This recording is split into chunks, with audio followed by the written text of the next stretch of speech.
The Marcia Weekes Show. It's the Marcia Weekes Show. From Barbados to Africa, voices unite. Educate minds, elevate sight. It's the Marcia Weekes Show. It's the Marcia Weekes Show. From Barbados to Africa, voices unite. Educate minds, elevate sight. It's the Marcia Weekes Show. Talk truth, build roots, stories unfold. Motivate change, mobilizes the mode, that's the MR code. Hey! We growing, we know it.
Who's the greatest cricketer on earth? Oh, Mars.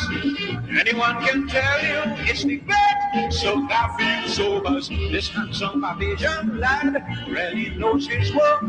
Batting or bowling, he's the cricket king. No joke. 3 cheers for Captain Sobers. We don't lose the spectators are always pleased with the greatest team on earth. Who else but the West Indies? Men like Butcher, Joe Solomon, Canaya Davis, and those Rodriguez, Conrad Hunt and White Gibbs, and the wicket keeper Hendricks. Australia, you lost. The West Indies is past the trophy. Belong to us. I say you lost, and you know you lost, yeah. Australia, stick your mind. Australia, don't mind you lost. Better luck next time.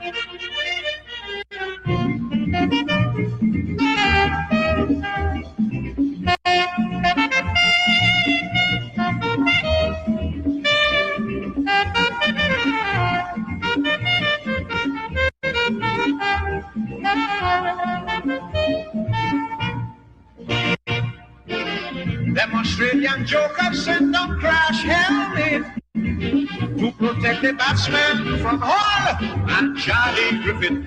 I felt so sorry for Simpson. He tried but in vain. Griffith and Hall, we start to fall like rain. 3 checks for Hall and Griffith. Only when Australia making big riot. When he was facing Griffith and Hall, he's so gloomy and quiet. When O'Neill did real fast bowling, is to see him ducking. And then the very guy telling so much lie, telling the world how Griffith chucking. Australia, you lost the West Indies, it's lost the trophy belong to us. I say you lost it, you know you lost it. Australia, speak you blind. Australia, don't mind you lost. Better luck next time.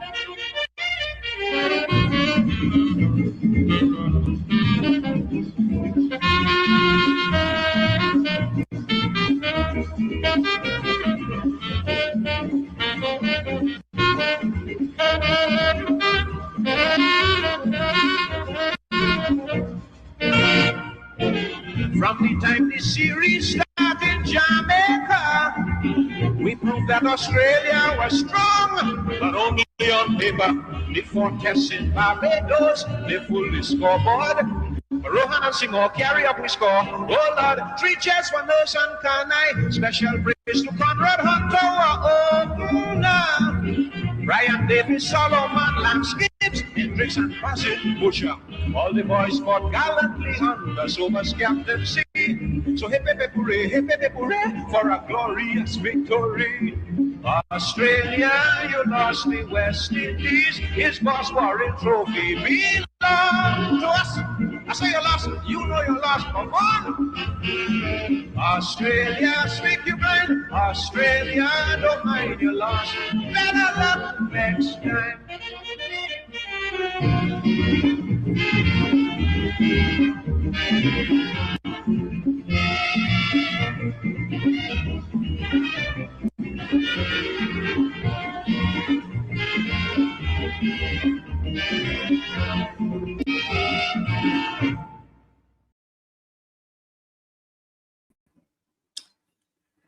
Well, good evening, ladies and gentlemen. Good evening, boys and girls, and welcome to the Marcia Weekes Show. We are coming to you live from Barbados. And I'm telling you, today was Wednesday, July 29th is when we saw, we laid to rest our one of our national heroes. And the Right Excellent Sir Garfield Sobers was laid to rest today.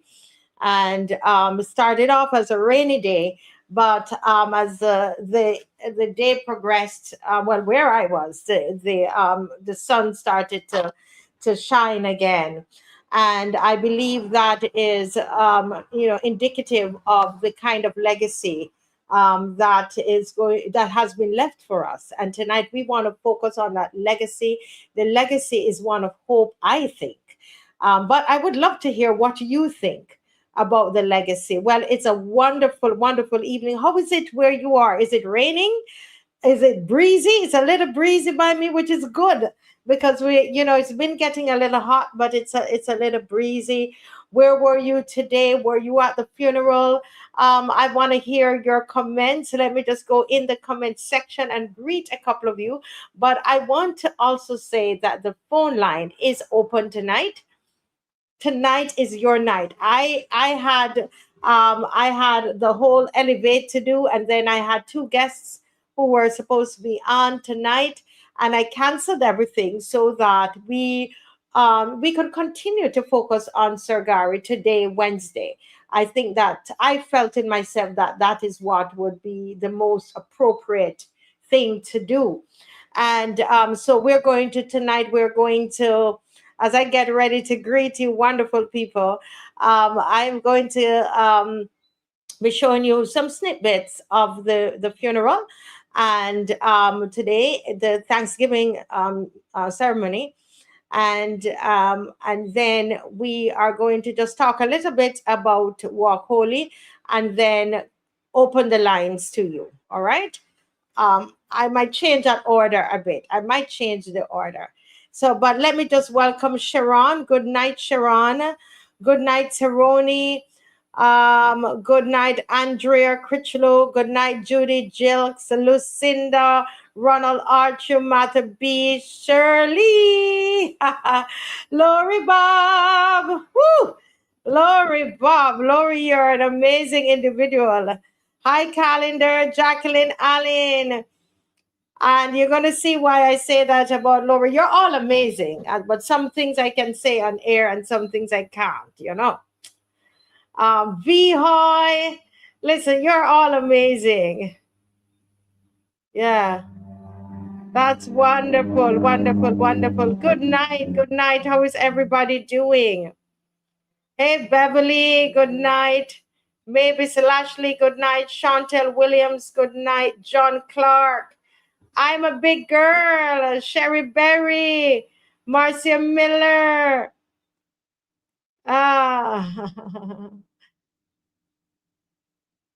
Sonia Perch.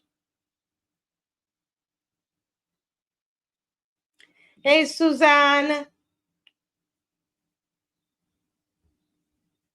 Yes, Marva. Yes, it was a fitting tribute for a great statesman. Marva said that she was able to watch it in her bed. You know, it's a different era, it's a different time, you know.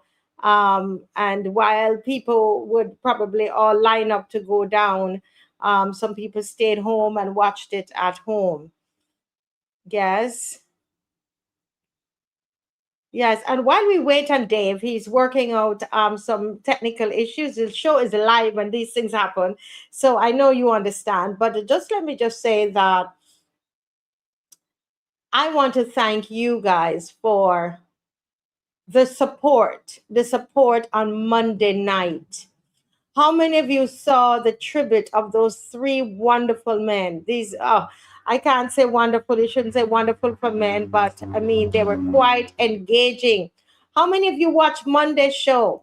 That was a tribute as well, and we really need to stop and acknowledge that. You know, we need to Hal Gollop. Yes. Um, yes. Yes, yes. Vio said she took time off from work and watched it. And she is in New York and she took time off from work to watch it. Lovely send off. Sharnel says, rest in peace, Sir Gary, the greatest cricketer the world has ever seen. Come on, keep the comment sections lively. Yes, okay, you heard it on the show on Monday. Anybody else watch the show on Monday as well as we continue? We're commenting on the funeral today, the Thanksgiving service, but also on the show on Monday. If you watch the show on Monday, yes, so Judy said that she watched the show on Monday. Isaiah says, rest in peace, Sir Garfield Sobers, the greatest cricketer in the world. Oh, Suzanne, you watch from Texas? The legend, the man, and the myth. Yes, I watch from Texas. Awesome. Anybody else out there from the diaspora? I saw somebody was watching from New York. Anybody else from the diaspora watched? Yes, the humility. Yes, Jacqueline. Jacqueline, I know you're in Barbados. You watched it as well. John Clark, thank you, John Clark. You said great show on Monday. Thank you, and thank you to everybody who watched. Because if you didn't watch, then we could not have a great show, right? And those of you, everybody who helped, even the picture here that we have print. I keep getting the name mixed up of the company, but I will tell you before the night is up. My phone is charging. But I want to thank her for this picture. It's beautiful, and we're going to actually put it up at the school.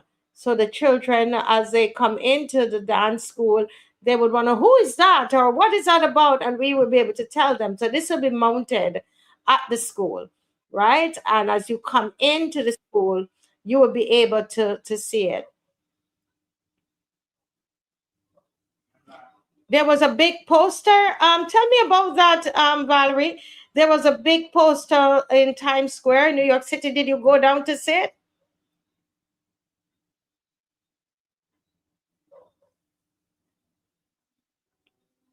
Sugarcane said, a noble and inspiring send off. Very good. Yeah. Suzanne says, powerful show on Monday and just learned from his friends things I didn't know about the legend. Okay. Yes. Dr. Cheese says, I watched it. It was a great send off. Mavis watched today and she also watched on Monday. Beverly, a legend, the greatest cricketer the world I've ever seen. Oh, you did on Facebook. Okay, I didn't see it just yet. Send it to me via WhatsApp VOI so we can put it up. Charnel Cadogan said, a tribute fitting for a king. Today's funeral was excellent.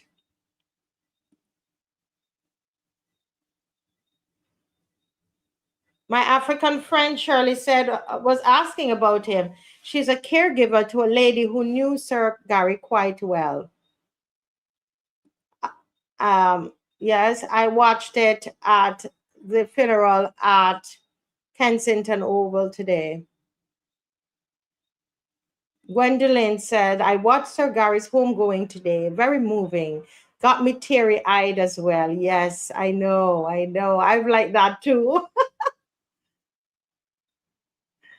Yes, you watched M. Gardner, you watched the from beginning to end. Yes, excellent. Yes, the funeral was well organized. So this is just a little bit of what. Bells of St. Mary's Church chiming 9 o'clock in Barbados. Yeah, go right ahead, Dave. The world, we're happy that you've joined. You could turn up your audio if you can. Help us salute and honor our national hero. It will be afternoon in the UK, parts of Africa, and around the world, wherever you are.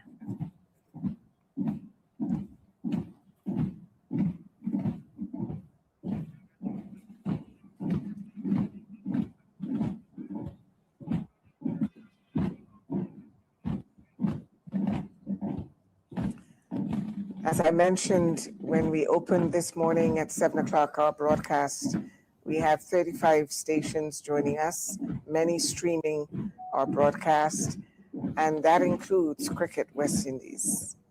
Happy to have them be a part of this important moment for a real icon of the game.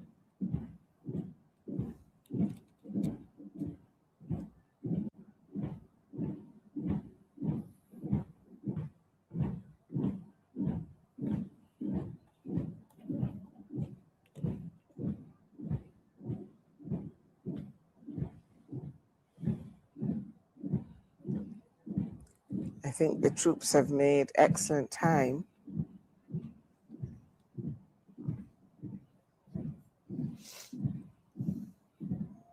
And as you welcome viewers around the world, Allison, I must extend a special welcome to viewers in Toronto,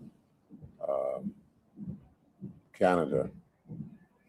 One of them is, I wouldn't say an avid cricket fan, but he's a cricket archivist, Nasser Khan, who had the honor of completing a book and several books on West Indies cricket, in fact, as an outstanding collection that is now sitting at the Nalis Library in Port of Spain. This is a public library, and made a generous offer to us here at CBC of those archives, so that many of the pictures that you see in our special coverage provided by Nasser Khan. So we want to thank you very much, Nasser, for that input. It's very, very important for us. Indeed. And at the Legends on Monday night, there was discussion about a book on Sir Gary with Sir Hilary and former PS Weekes in heated discussion about making sure that that book is indeed, and we do need to write our history and write our own stories. And this is certainly a story that we need to own. Be told again and again for generations to come. Absolutely. So we are in Fontebelle, that I call the Fleet Street of Barbados, home of major newspapers, media house, and it is the Nation Publishing Company's premises that is right now playing host to Prime Minister And the Village and gone. the cabinet, who will soon be joining this procession, followed by the family of Sir Garfield, indeed, who at the will join the Legends of procession Barbados. in vehicles. They motored into Kensington Oval for the start of an historic ceremony, saluting and saying farewell all at the same time on the hallowed grounds of Kensington Oval, which of course has its distinct history as the home or the Mecca, as many prefer to call it, going back to 18. Somebody said, fitting for a king. Yeah, fitting for a king. Fitting for a king. And we say job well done. I love to see these processions, don't you all? It just shows off the grace of Barbados, the power of Barbados. I love to see this, especially Independence time. And it's such precision to see our army. I think it's beautiful. Yes, yes, yes. And is there anything else? I mean, we want to show some little parts of the before we open the lines. So tonight, folks, we are asking you to call in, and we want to move into legacy, right? We want to move into legacy tonight, and so we're asking you to call in as we said farewell to the right excellent Sir Garfield Sobers today. But tonight we want to ask a deeper question. We always do that on the Marcia Weekes Show. What does his life and even his passing say to us as a nation? We are celebrating 60 years of independence. What are the lessons that we can learn from this great man who inspired Barbados and the world, for that matter, through excellence, humility, and, of course, service? So we want you to call in and to share your memories. We want you to share your reflections.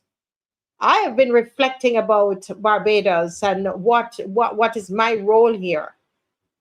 And what legacy do I leave? How do I leave my name on history's page?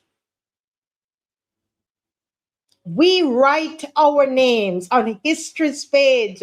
Sir Gary, a little boy from the Bayland, wrote his name on history's page.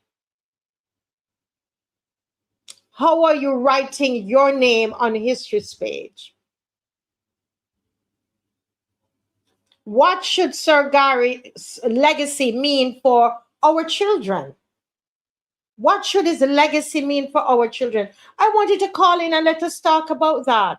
How do we build a nation worthy of those heroes who came before us? So we want to have a national conversation tonight about who we are, where we have come from as a people. Do you stop and think about that? And where we must go next? I've been doing a lot of thinking about that. And what is my place in it? So tonight it is about your voice. It matters. Your memories. We want to hear your memories. Some of you have been calling me, but it's not time for the show. It's not on the show. Yeah. And we have a caller already. Let me take the call.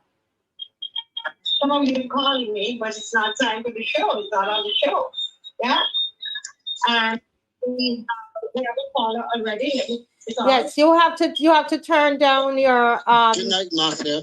Good night. Welcome to the Marcia Weekes Show. Yeah, I watched everything this morning, like about 5 o'clock. And by 5 o'clock, I was watching it to the end. Yeah. It was organized. I like it. It was well organized. Very good. It was very organized. I would like to give my sympathy to his family and everybody, right? Give my sympathy to his family and everybody. Yes, yes. And for him. Right, but you're breaking up. He do a lot for this country. I don't give so much for this country. I don't know, because I hear the talking about he's a hero, right? All the time when I said that he's a hero, I thought he was possible, but I know he was alive. I knew he was alive. You understand? I thought he was dead when I said that he's a hero. Right? So he do a lot for this country. And I want to thank his family and everybody. Yes, yes, yes, yes, yes. Well, thank you for calling. And let me ask you, what do you think is his legacy? What is his legacy to even the children and young people in Barbados? I don't really know much about him, no. That's what I tell you. I don't really know much about Gary Sobers, that much. All right, no problem. Okay, well, thank you so much for calling. Okay, then. Yes. Okay, you have to turn. Okay, yes, we have. Turn down.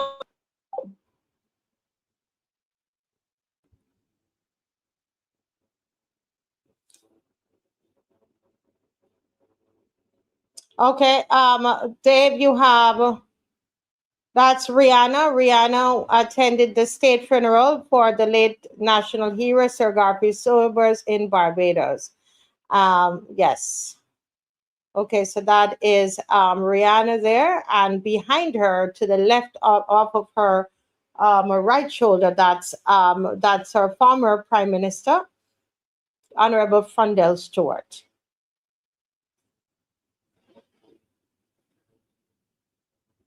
Yeah, he was there as well. All right. Well, the phone line is open. Dave, is there anything else to play? Do you have a video? All right. So, folks, we're asking you to. Is there anything about this legend? Yeah. Okay. Somebody's calling. And tonight, guys, we don't just want to focus on what he has done already. We want to focus on legacy. What is the legacy that he's leaving here that he's left here in Barbados? So all of us. Welcome to the Marcia Weekes Show. Good evening, Marcia. I just, want to call in because today I heard Brian Lara said something and I thought it was really, really important. I don't know if any person picked up on it. And he said he met an old man today as he was walking, and he says, the old man said to him, I'm an all-rounder. He says, I can't bat, bowl, nor field. And I remember when he said that, I chuckled, because I thought it was funny, but it was also something very telling.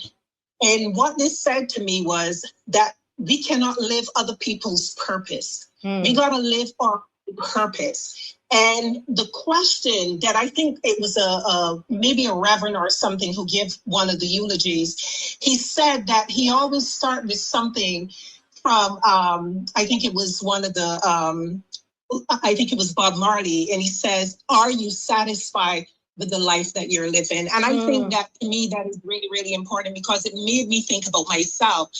I can't live anybody else's purpose. I got to live my own purpose. Yes. And I think that the legacy that was left for all of us, it doesn't matter where you come from. You know, you could be poor and you can still make something of your life. And you don't have to be a Sir Garfield, right? Whatever it is that you do that changes society, that changes somebody else's life.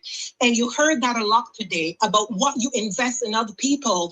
You know, I think that that is the legacy that he has left with us, that we can do something that changes our country, that changes somebody else's life. And we see it here on the Marcia Weekes Show all the time. So that's all I want to add. Yes. Well, don't leave so quickly. You said a lot there. Are you satisfied with your life, with the life you're living? And I think I know the song that is, but I can't remember the exact phrase from the Bob Marley song. It is Bob Marley song, where in this whole sweet life. And he asks, you know, are you satisfied with the life that you're living? And I think that, you know, a lot of us got to ask that question. You know, I ask myself that question all the time, you know, because there are times that I'm not satisfied. There are times that I don't feel like I'm giving my best. And there are times that I don't feel like I can give my best, you know, but then there are times where I go like, I think I'm doing the best that I can do, you know, and again, you know, in Barbados, especially, not that it doesn't happen everywhere else, but in Barbados, we tend to have a habit, you know, again, the caller before me, he says, I thought he was dead because, you know, they call him hero. We have a habit that you have to be a so-called somebody to be a hero, you know, and that's not true. I think he's a hero given the times that he was, you know, playing in, you know, think about it. You had apartheid, you had racism. There are places that he couldn't go, you know, he could go play, but he couldn't go sit and eat, you know what I mean? And I think that during those times, which is something very different than what you see with Rihanna, he's a different type of hero, you know, it is very, very different. How is it different? How do you see the difference between? It is different because Rihanna is growing up in a time where color is not, you know, color is not as pervasive as it used to be, right? She could go in any restaurant in America and nobody's going to tell her to get out, right? So Garfield could not do that, you know, and so we can't compare the two because it is very different time, you know. So yes, I think that he did a fantastic job. I don't know Sir Gary personally, you know. I would have been very young, you know, when he was playing. When he stopped playing, I was still very young. Yes. So I've never seen him play, but when I listened into your show on Monday, it was just so amazing hearing the stories from everybody. And I felt like, oh my God, here's the time that I missed out on, you know. So yes, but I think that we all, you know, can contribute one way or the next to build this country up. And we don't have to be a Sir Garfield to do that. You know, you can be your own person and do it. Yeah, but you're doing it and you're not Sir Garfield. Yes, thank you. But how do we translate all of this to our children? I mean, you know, you're living in the US, and you know, I don't know if you have children, if you let them know they're also Bajan, you know, but I have Bajan children as well. How do we translate all of this to them? Like today, the funeral happened and they weren't clued in at all. They weren't connected to it. How do we make this connection with our young people? To say to them, listen, you know, you can make an investment in this nation. It doesn't matter where you're from, you know, your because situation. We have to have conversations. We have to have conversations. We also have to invest, you know, because we talk about the kids, but we really don't invest in them, right? And so we have to explain. What do you mean invest in the children? How do we? I want you to break it down. So you said to invest in them. In terms of first thing, you got to invest in their education, right? Not just at 11 plus. But if you listen to Brian Lara today, Brian Lara says, you know, you got to create initiatives, right? He says you got to create it, you know, say in Gary Sobers' name, but you got to create it so that the kids can go on and continue to do these things. Think about it. we had a lot of, I don't remember what you call them. I used to call it a pavilion when I was growing up. But I think that, these community centers that you would have where the children can go to after school, all of that, music, dance, et cetera, you got to invest that. A lot of parents can't afford to do it. So we would ask the question, what are the initiatives that government is creating maybe in schools so that children can know these things and learn these things? Not in the home. I grew up in a home, and I can tell anybody this. I grew up in a home where my mother was not educated and my grandmother was not educated. And imagine me coming out of a home and getting a couple of degrees. Imagine that, in a home that could not give it to me because a community invested in me. You had summer vacation Bible school that invested in me. You had church on Sunday that invested in me. And today I can read anything. Okay. And I think that I am smart enough. So the point that I'm making, you don't have to grow up in a home with family with money to be able to have a life. You just got to have people who invest in you. And again, when you talk about Vacation Bible School, when you talk about community programs, a lot of these programs don't come from the parent inside the home. They don't have the money.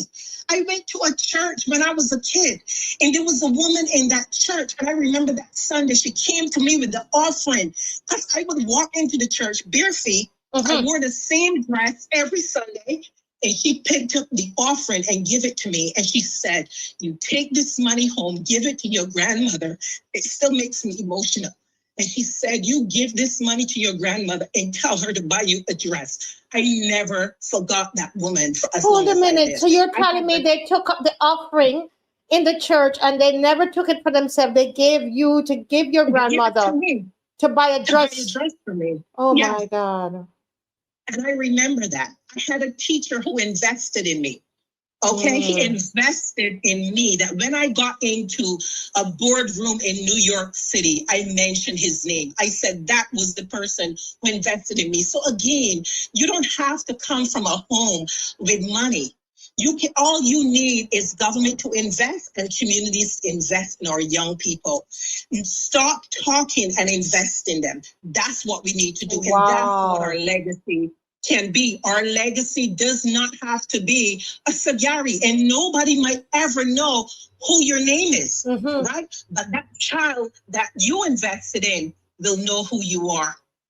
And that's how your legacy would be. That is powerful, because when you listen to Sir Gary's story, you realize that a lot of adults invested in him, and so it is us finding those young people and the children and investing in them so that they'll be able to realize their abilities. And I think I understand exactly what you're saying. Yes. Very well. So thank you so very much. Thank you. Thanks for calling. Very inspirational. Thank you for calling. Thank you. Yes.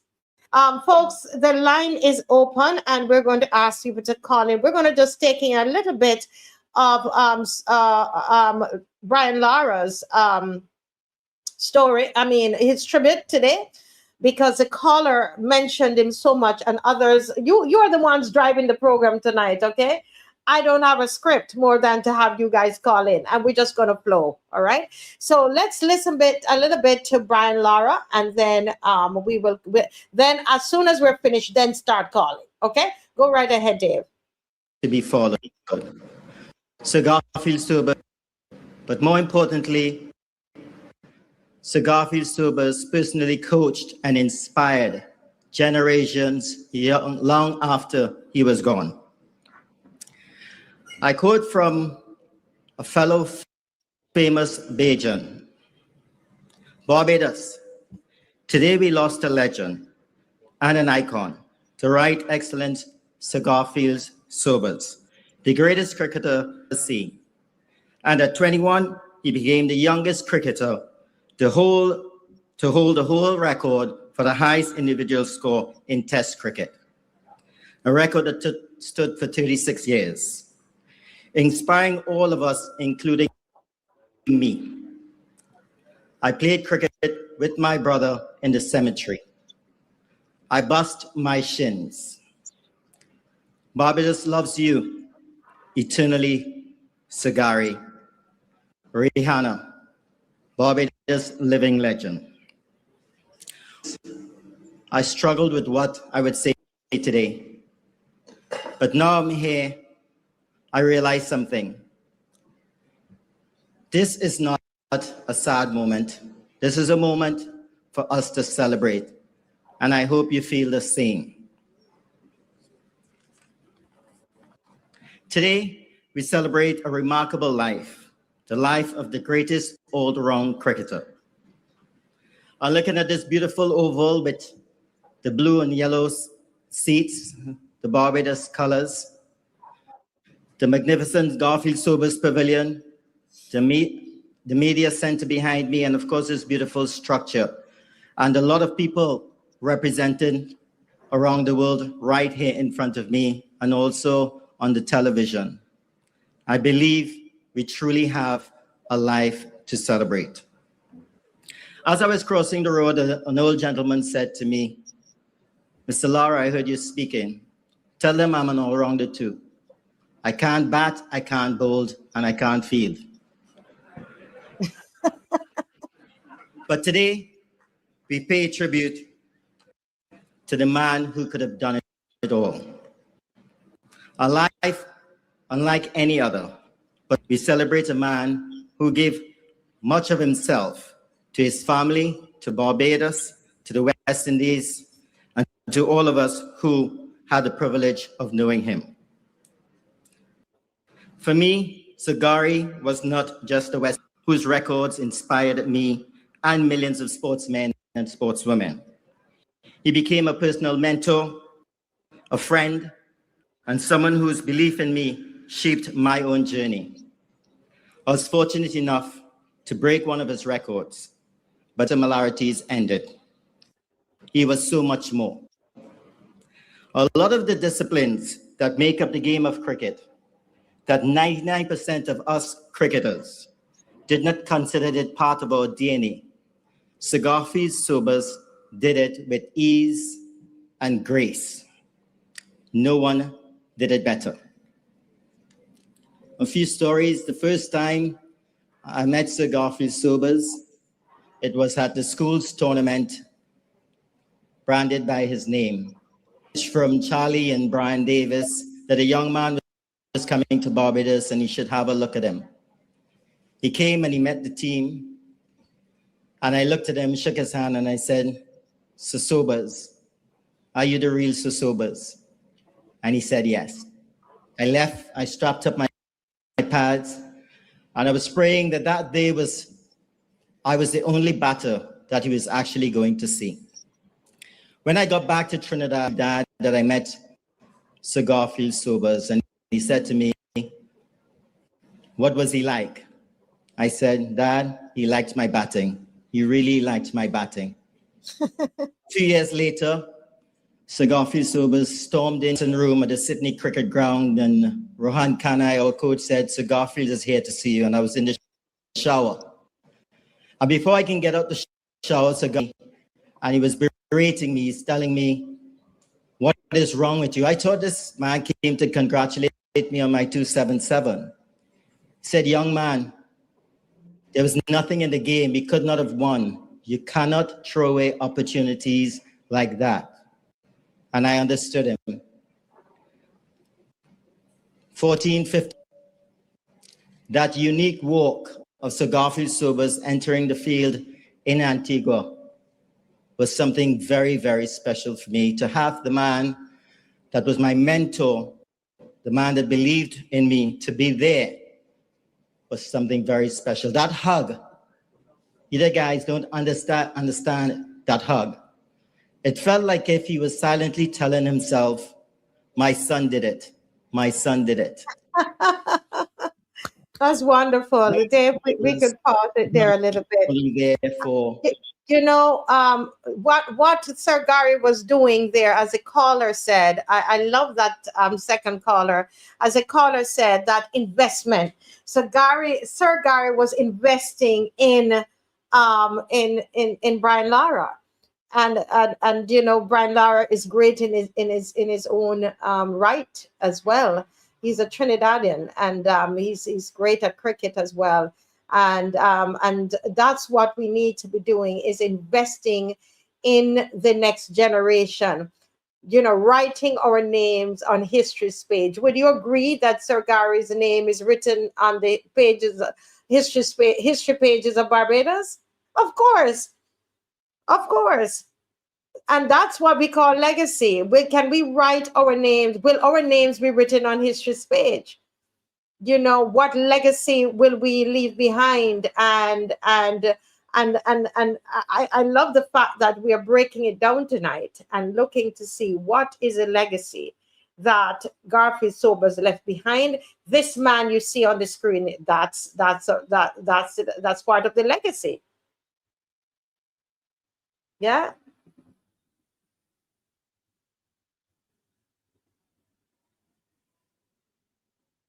Right, he's already made history. Well, the line is open again, guys. The line is open again, and feel free to call in. If you've seen any tribute on social media that you want me to show, send it to me. We're creating, you and I, we're writing the show together tonight. I came with no script. They say what we're doing tonight. All I'm doing is calling in. We are just calling in tonight. There is no script. You love when Mr. Sobers hit those sixes. That was excellent. What about it you love? Judy, call me.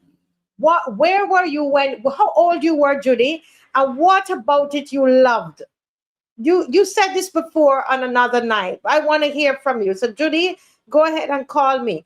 You said you love when Mr. Sobers hit those sixes. What is it you love? What about it? Is the sound of it? How did it make you feel? How old you were? Is it a sense of pride? What did you feel?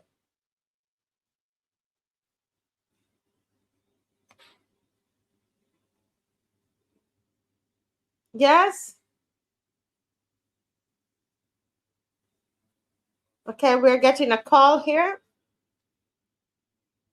Good night. Welcome to the Marcia Weekes Show. Good night, Marcia. How are you? Sonia Grant in the house. Ah, Sonia, how are you doing? I'm good. I was watching everything today and multitasking and cooking and doing other things. Yes. It was great. I think that the people who organized it did a fantastic job. They awesome. The flowers, everything. It was a well-worthy looking. And what I liked about it is the tribute. I like his two son tribute. They did not play cricket to him. Yes, they recognized that. But they look at the fact that he was their dad, and then they went into how he was in life, very humble, love people, kind, caring, and that is what is so missing in our society nowadays. People believe that they have to be full of pride and arrogance in order to be leaders or to be great. Great people like to serve. Mm-hmm. And Jesus came and he did that. He said he did not come to be served, but to serve. And he told his disciples, if you want to be great in the kingdom of God, you have to be a servant first. Mm-hmm. And I had loved Guy Hewitt. I think he did a fantastic job. Guy Hewitt? Yeah. We will look for that one, Dave. Look for Guy Hewitt. That one, yeah. And then his and Daniel tribute to his father and Matthew tribute too. So, and you like the fact that those boys, they spoke about their dad. Yeah, how he spent time to visit them when he had to. And that is what we are lacking in our society. Because years ago, I went to a crusade where this apostle said that Barbados is a fatherless nation, and it came to pass. It came to pass. We should be praying against it, but we didn't. And now we have a lot of fatherless children. I find the children, the parents are not looking after their children as they should. And I particularly have a thing for boys. When I used to teach, people would say, well, I like the boys would say it, so I like the girls better than the boys. But that wasn't true. Up to yesterday, I had a scene with some boys coming in my yard and picking plums, and the pear tree high over. And I said, y'all don't know you have to trim the tree. And one of the boys told me if I cut down the tree, how he gonna throw rocks in my yard. I said, you got to be kidding. And this is showing me the great slug we have. I tell him I would call the police, but I did not. I consulted my Father in heaven first. And nowadays, people are coming in the society, you don't even know their parents. Or anything this society has. So I look at the fact that Sir Garfield was a gentleman, and he reminded me so much of the old Barbadian man, my father. Thank God they still have some like him, like Dave and my brothers that are gentlemen and can be really respectable and humble. You don't have to be arrogant and be a bully to be a leader. Gentle leadership is in gentleness. So I am going to he did say so. He said a lot of good things in his sermon. I said he was really good for an he was really good today to me. I didn't even know he was living in England. And it was greater to when Prince Charles sends greetings to the family through him and other people down there. That really touched me. He did not send them to Barbados direct, but he sent the greetings through him. So it was really, he had a fantastic send-off, humble, excellent. It was excellent to me. Well done. I would like to congratulate the team who did the planning, and they did a fantastic job. Everything, and the family was involved, the music, the singing, everything.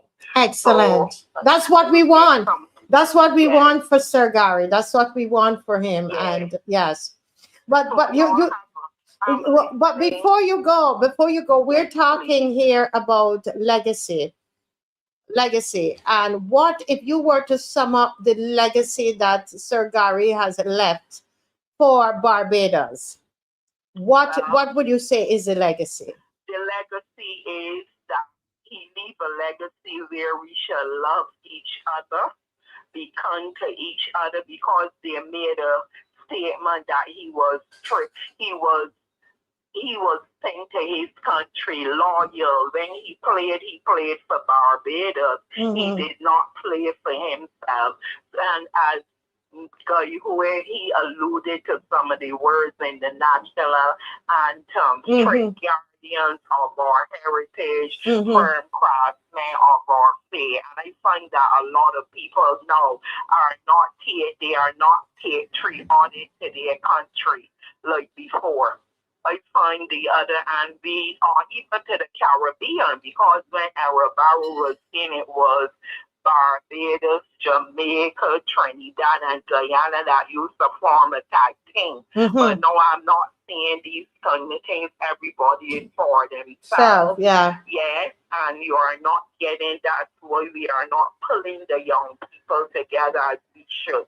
You have a lost generation, and people are just looking at money. We have to invest more.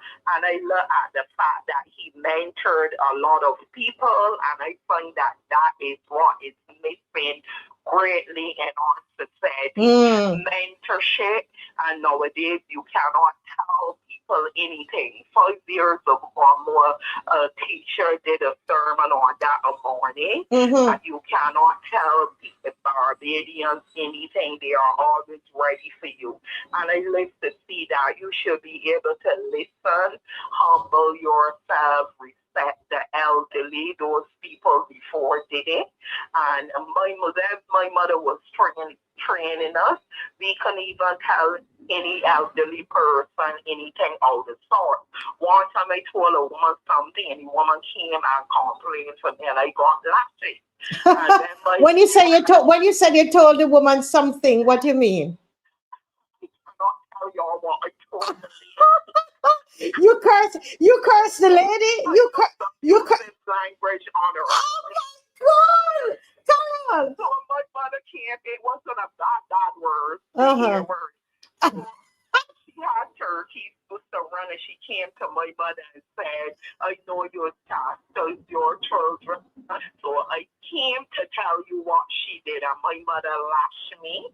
And I can remember my mother nowadays parents don't pay enough attention, and but Gary, although he was very busy, he still paid attention to all his children and grandchildren, and so on. You could see that they had a close-knitted family.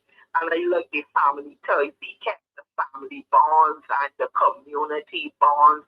That's the legacy I would like to see in Barbados. We are not seeing that anymore. The people in the district don't know each other like before.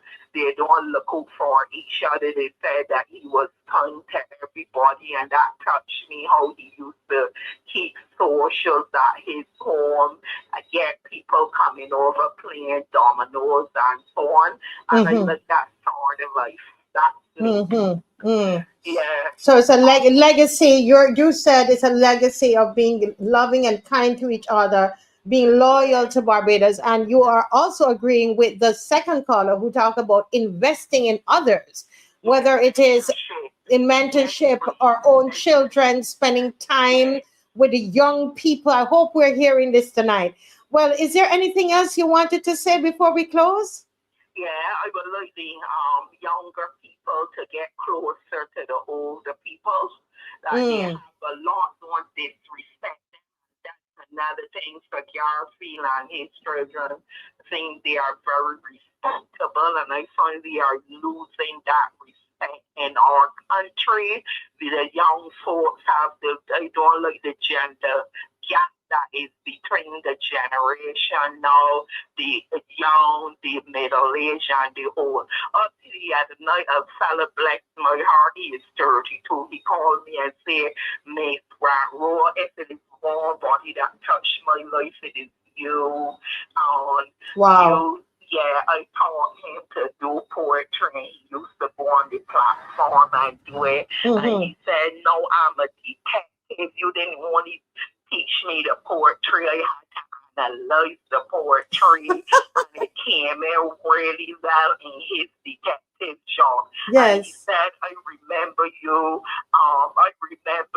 enrolling me in ISCS. And then was really great. Investing. So you invested in that young man.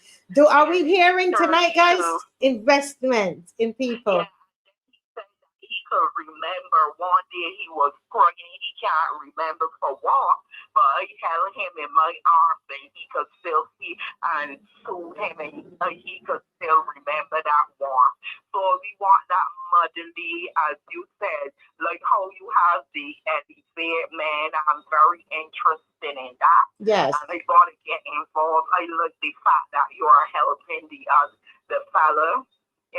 What is in the district, I gotta get in on that after back to school. And helping children back to school. I know you can help the children in your community by giving them money. That's what I do. Even when the children used to carry my bag, I would give them when they are leaving school $100 each. And my parents would say, "Hey, well, not the teacher never do this." I used to fight for my bag and don't carry the principal bag, and there was always well, if you're giving them $100, they're gonna want to fight for your bag. I can remember one year I had to for $500. Oh my gosh! No, when you carry it, people used to carry it from 2 or even to 4. So it was always rewarding. Oh, that's excellent. That's excellent. Thank you. You have to invest in the church, and I would love to see that in Barbados again. Yes, investing in the next generation. Yes, I love the way this is going, and I think it's the same theme, and that's what Brian Lauer is saying. that yes, that Sir Gary basically invested time in him, advising him, gave him a hug, an encouraging word, and also chastised him when he needed to. That's also investment. That's true. Up the other day, I had to tell a friend of mine because they had to charge. So he said, you don't always bless. I say, but Jesus never used to bless me all the time. He chastised those he loves. And that's what this society is lacking too. They feel as soon as you have to say anything, and some of the adults are pushing it to them, that you got something against them. Right. To realize even adults and even in government and all that, I'm not scared to say that. If you say something against somebody, not that you hate them, they must not be doing something. And I'm that kind of person too, like you, like Marcy, if you are wrong, you are wrong. And I told her, well, God loves the truth, and if you get that, that's your business. I say I do it in love. She said, but I say yes, chastise and rebuke people in love and forgiveness. But nowadays, I find the Barbadians used to be more resilient. Nowadays, you got to tell them what they want to hear. That is not the right thing. Not in my book. Like how I said, as they said, Gary was frank. You should be frank, but do it in love, as I said. But then people are wrong, and you love them, you will tell them they're wrong. Yes. And people see they are always right. Even God got opposition, as my mother told me. That is his biggest opposition. I said, wow, Mom, I never thought of that. Yes. So have a blessed night. Yes. Everyone. Yes. Thank you for sharing. Very insightful. Thank you. Thank you. I made some notes. God bless you. And thank you for the support. And you have been investing in people through the show. So thank you so much. We have another caller. Thank you. Okay, bye. Bye-bye. Yes. Good night, caller. Welcome to the Marcia Weekes Show. Good night, Marcia. Good night, Dave. Good night, good night. This is Michelle, and Michelle, I just want to listen. We must give each other flowers, and I have to say to everybody, I want to say a big thank you to Michelle. Michelle, the 2 videos that we showed on Monday, those are small, mini documentaries. And I gave Michelle the script. When did I give her the script, Michelle? Sunday or Saturday? Yeah, I think probably Saturday. Probably Saturday or Friday night. I went and dug up the scripts that I had written, and I sent it to Michelle. I said, Michelle, I needed to work a miracle for me. You got to do this to Sir Gary, and she produced it. The last one that you sent me, I didn't even get a chance to finish looking at it because it was just before the show, but you came through, and you and your granddaughter, and I just want to thank you, the both of you, and for your contribution to Barbados on a whole, and I want to say that up front. Thank you, Michelle. Thank you. Thank you, Marcia. Thank you. Yes. Well, Michelle, what do you think is the legacy that Mr. Sobers has left, Sir Gary has left onto us, or passed on to us here in Barbados? I think part of his legacy outside of sports is humanity. I think that kindness and just being a gentleman has just been part of who he is. Once I was doing some research, because obviously he's before my time. I mean, when he retired, I probably was like a newborn when he retired. So I didn't get to see him play in my lifetime. So I think that was always part of how people spoke about him and what I've heard about Sir Gary Sobers. So I think that it's humanity, it's just kindness, and just being a gentleman has been part of his But you legacy. said being a gentleman. That we don't hear that term being used anymore. really, not a lot, but being a gentleman, a gentleman. Because, you know, I think some men will feel that they hear that and they're like, women really want us to be gentlemen? You know, identify, what are you talking about? When you said he was a gentleman, what does that mean? The word is gentle, in you know, gentle is in there, and I think that is a part of you know, you don't have to be brash all the time, you don't have to be bombastic, you can still be who you are and be great as being a gentleman. And what is, well, being a gentleman, the word gentle, yes, but give me, because somebody listening to this tonight, I'm trying to make it as practical as possible. So gentleman, you're saying he's gentle. So in my mind, how he responds to people. Absolutely, how he responds to people. I listened to the men that you had on the show on Monday. Like I said, this is before my time.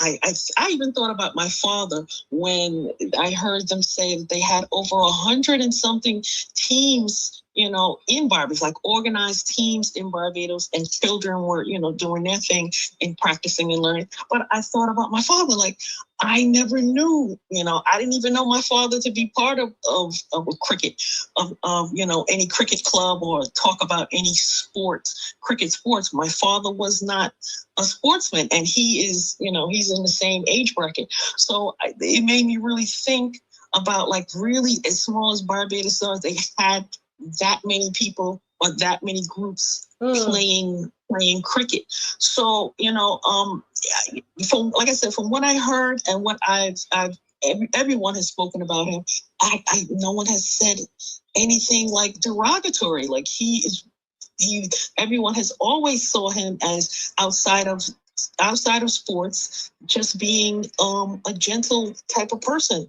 just being a man. And that is what I think everyone is talking about, even if you don't know anything about cricket or anything about sports. His humanity. His humanity, his grace, how he dealt with people, you know, how he responds to people, giving up his time, investing in others. But Michelle, I as I was saying to the caller before, that our children, you know, my children here, they were not interested in that service today. Okay. You know, and lots of young people were not interested. I asked somebody, and they said, well, I never, and a young man, he's probably in his 40s, he says not really that young, and he says, well, I never met him in my lifetime. Why would I go to the funeral?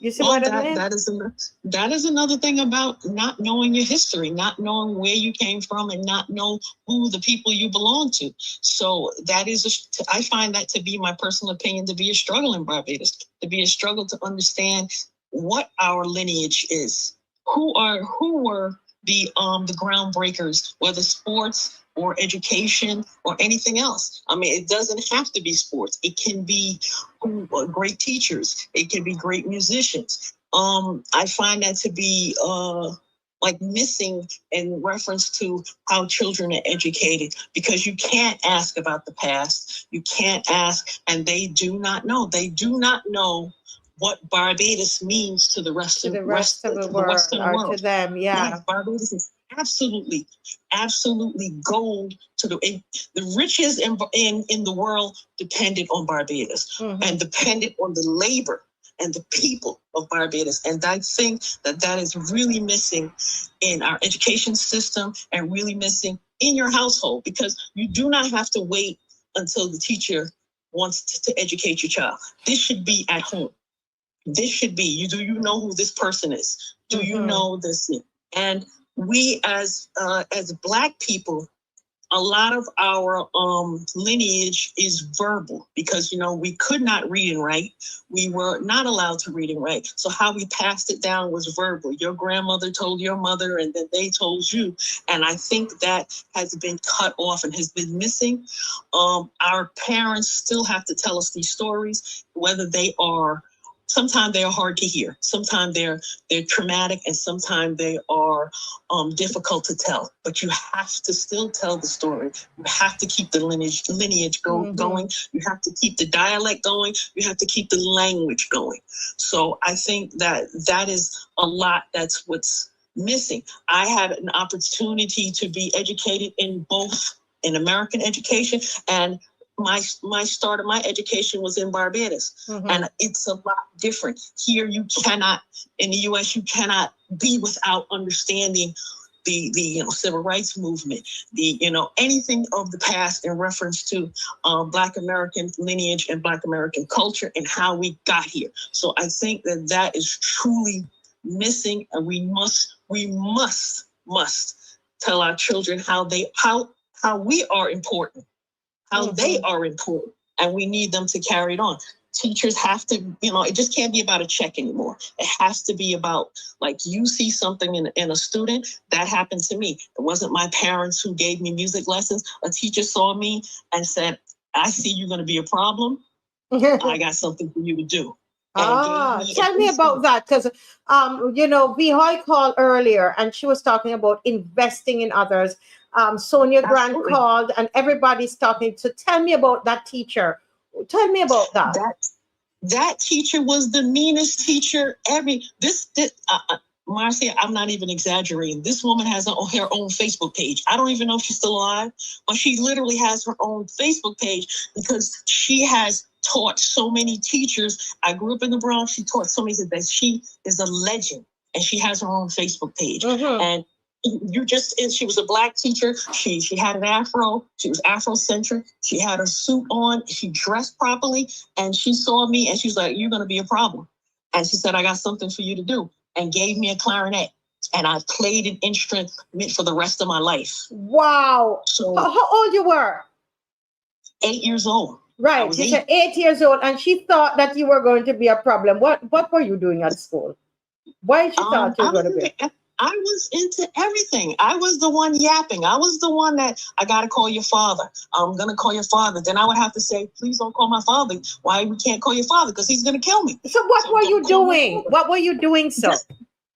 Just yapping. I just felt like, like there are students that are bored.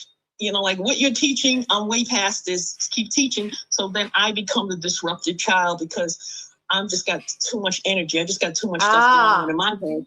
And you were a little strong. You were a little strong-willed. That's it. Like whatever I just want to do, I'm just going to do it. If I'm humming. If I'm chatting to myself. I'm not chatting to anyone. I'm chatting to myself. So you're humming, and she gave you a clarinet at 8 years old because she said, I think you're going to be a little troublemaker. You're going to be, you are a problem, and sent me across the hall. So I would leave the class and go to music lessons across the hall. To keep you occupied. And that, yes. I think that is what we're seeing coming through in these conversations. The caller before said she was rude. She told a rude word, the A word to an adult, and the adult went to her mother, and that was an investment in that those lashes were an investment too, because she's not going to be rude to an adult again. Throughout my years, they like, I'm calling your father. I'm like, please do not call that man. He's going to kill me. Don't call him. All right, I'm going to do this. And it just never worked out. And then it got to the point where they just stopped calling him and they just found me something to do. There were times when I was in the dean's office answering phones and sorting out her papers because they just had to get me out of the classroom. I mean, like, you teach me something, you tell me I can protest, and then I would leave the class and go in the hallway, and the 10 minutes to change class, I'm protesting about we don't want no homework. So I got everybody protesting. So they would say to me, you either lead your people like Martin Luther King, because right now you're leading them like Hitler. I would be in a problem. So and I would say, don't call my father. And then the teacher would see me, and I would come to the door, and she's like, no, go to the dean's office. You spend the rest of the hour in the dean's office. That is how I went through school, because it just wasn't enough. It's like, but you just told me that I have the right to protest, so I'm going to protest homework. Wow. And I would go on the homework protest. And it wouldn't just be me. I would be a group of girls, and then they would like, you leading the pack. Please get out my class. Protest, no homework. But then that teacher invested time in you, and she got your clarinet. And look at you, you're making even the soundtrack for the mini documentary. You wrote that soundtrack. Look at that now. Yes. Even though music, go ahead.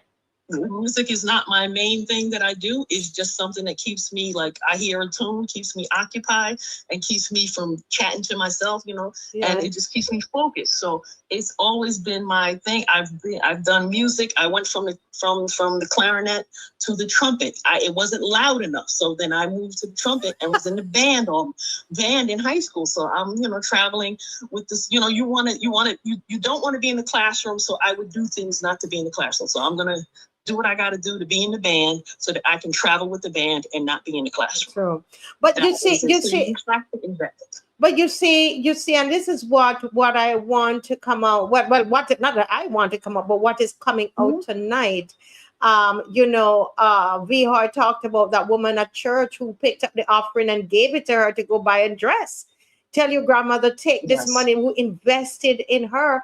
And here it is, a teacher invested in you and giving you a clarinet. Another one who said, my parents spanked me. That's an investment, so I don't curse adults. And so what I'm getting from this is about us spending the time, Michelle, to invest in the next generation. That's it. They don't want to hear a lecture, but you have to just speak your mind. You have to say it. I have to do it all day long. You have to say it. And they're listening, but they're not listening. They're listening, trust me, but they're not listening. And at the same time, they don't want to hear it. So I think it's important us as adults just keep talking. We're getting tired. Keep talking, keep chattering, keep saying, hey, why are you out here? Keep saying, shouldn't you be home? Keep saying, like, don't you have something to do? You want me to give you something to do? Because these are the things that they need. They need guidance, and they need someone to notice, someone to say, or sometimes you have to join in. You have to say, hey, what are y'all up to? And they'll tell you, this is what we're doing, So you have, I find that also that us as adults, we can't be separated from the children and what they're doing because of technology.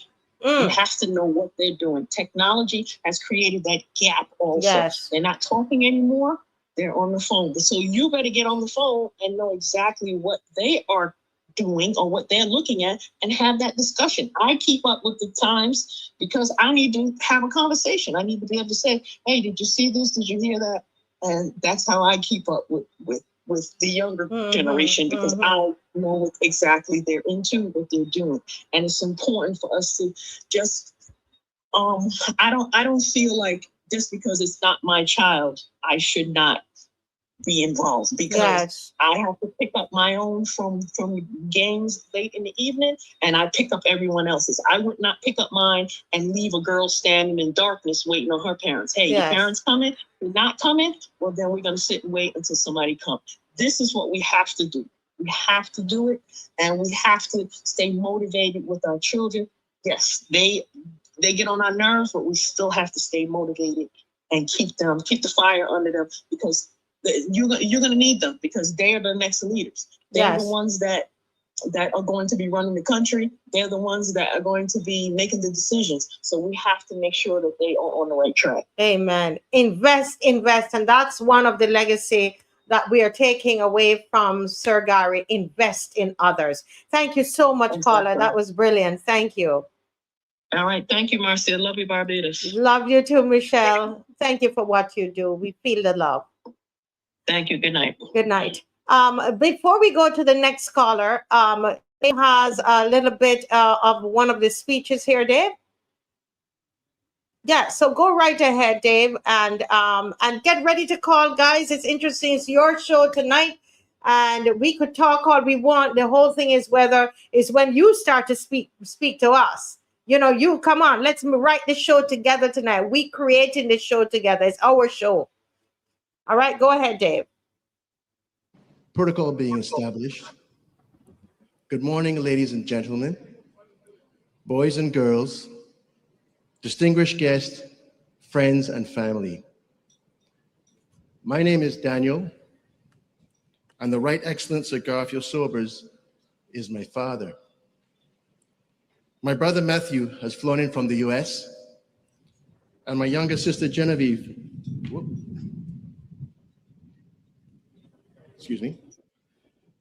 cut a visit short with my mom Prue in Australia to be here.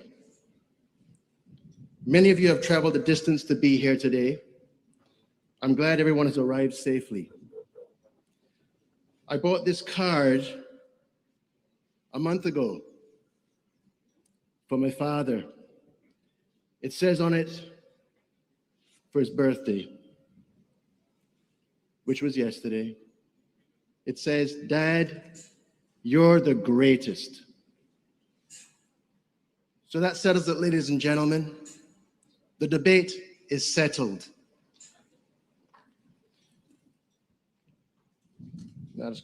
Before I go on, I'd like to thank all those across the globe who've reached out over the last 12 days. The avalanche of thoughts, prayers, and kind words have moved me deeply.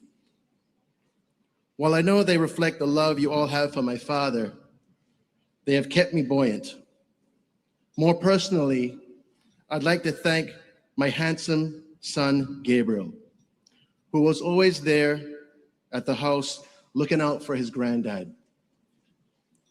The at-home nurses and on-call doctors that worked so closely with me in caring for my father during the more than 18 months of his steady decline.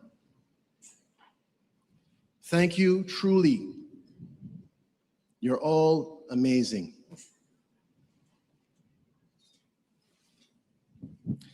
I'm not here to talk about Dad's cricketing accolades, as others have and will. Those are, of course, well documented. I'm here to talk about my dad, Sir Gary, or as others refer to him, friends and families, Sir G, or as I refer to him, just G. He had a charming smile that would reveal that iconic gap between his front teeth. A smile that those who knew him from around the world have come to cherish, and a warmth that would fill any room he entered. My father was a loving, kind, and generous man.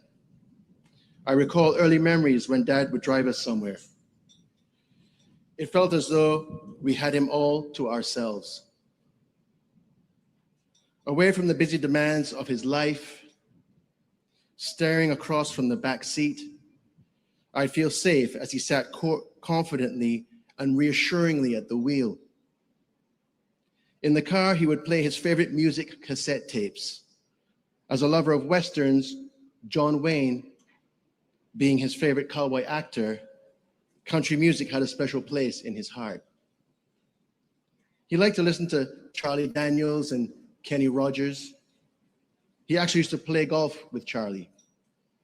He also enjoyed pop music singers like Lionel Richie, who we were fortunate to meet at a performance held at the Sir Garfield Sobers Gymnasium here in Barbados. Dad not only enjoyed the music and songs he listened to, he would rub shoulders with the stars that performed them. Growing up, I never really understood the gravity of the mastery of my dad's achievements. I was born into his life and just took them for granted. For me, it was a thing of normalcy. Doesn't every dad at the age of 21 score 365 not out and hit 6 sixes in an over whenever he feels like it? What I also remember is that he was always busy and traveled a lot, and that I missed him when he was gone. I moved back into the family home.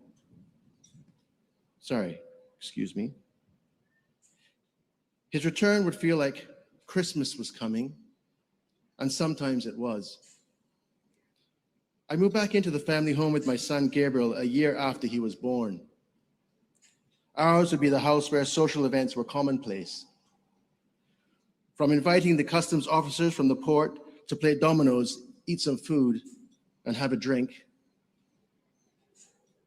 to having Christmas celebrations that would be an open door to any of our many friends and family that wanted to pass through.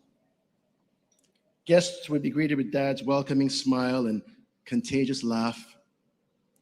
Those engaging in conversation with him would be mesmerized by well-weaved tales, behind-the-scenes cricket controversy, those engaging in conversation with comedies of error or mishap. A big fight of dressing room banter between. Yes. You know, it is so amazing when you hear a child can speak like this of their father. And before he bought that card before the father died. Dad, you're the greatest. Dad, you are the greatest. Wow. Isn't that wonderful? Well, we have a caller from the UK on the line. Good night, caller.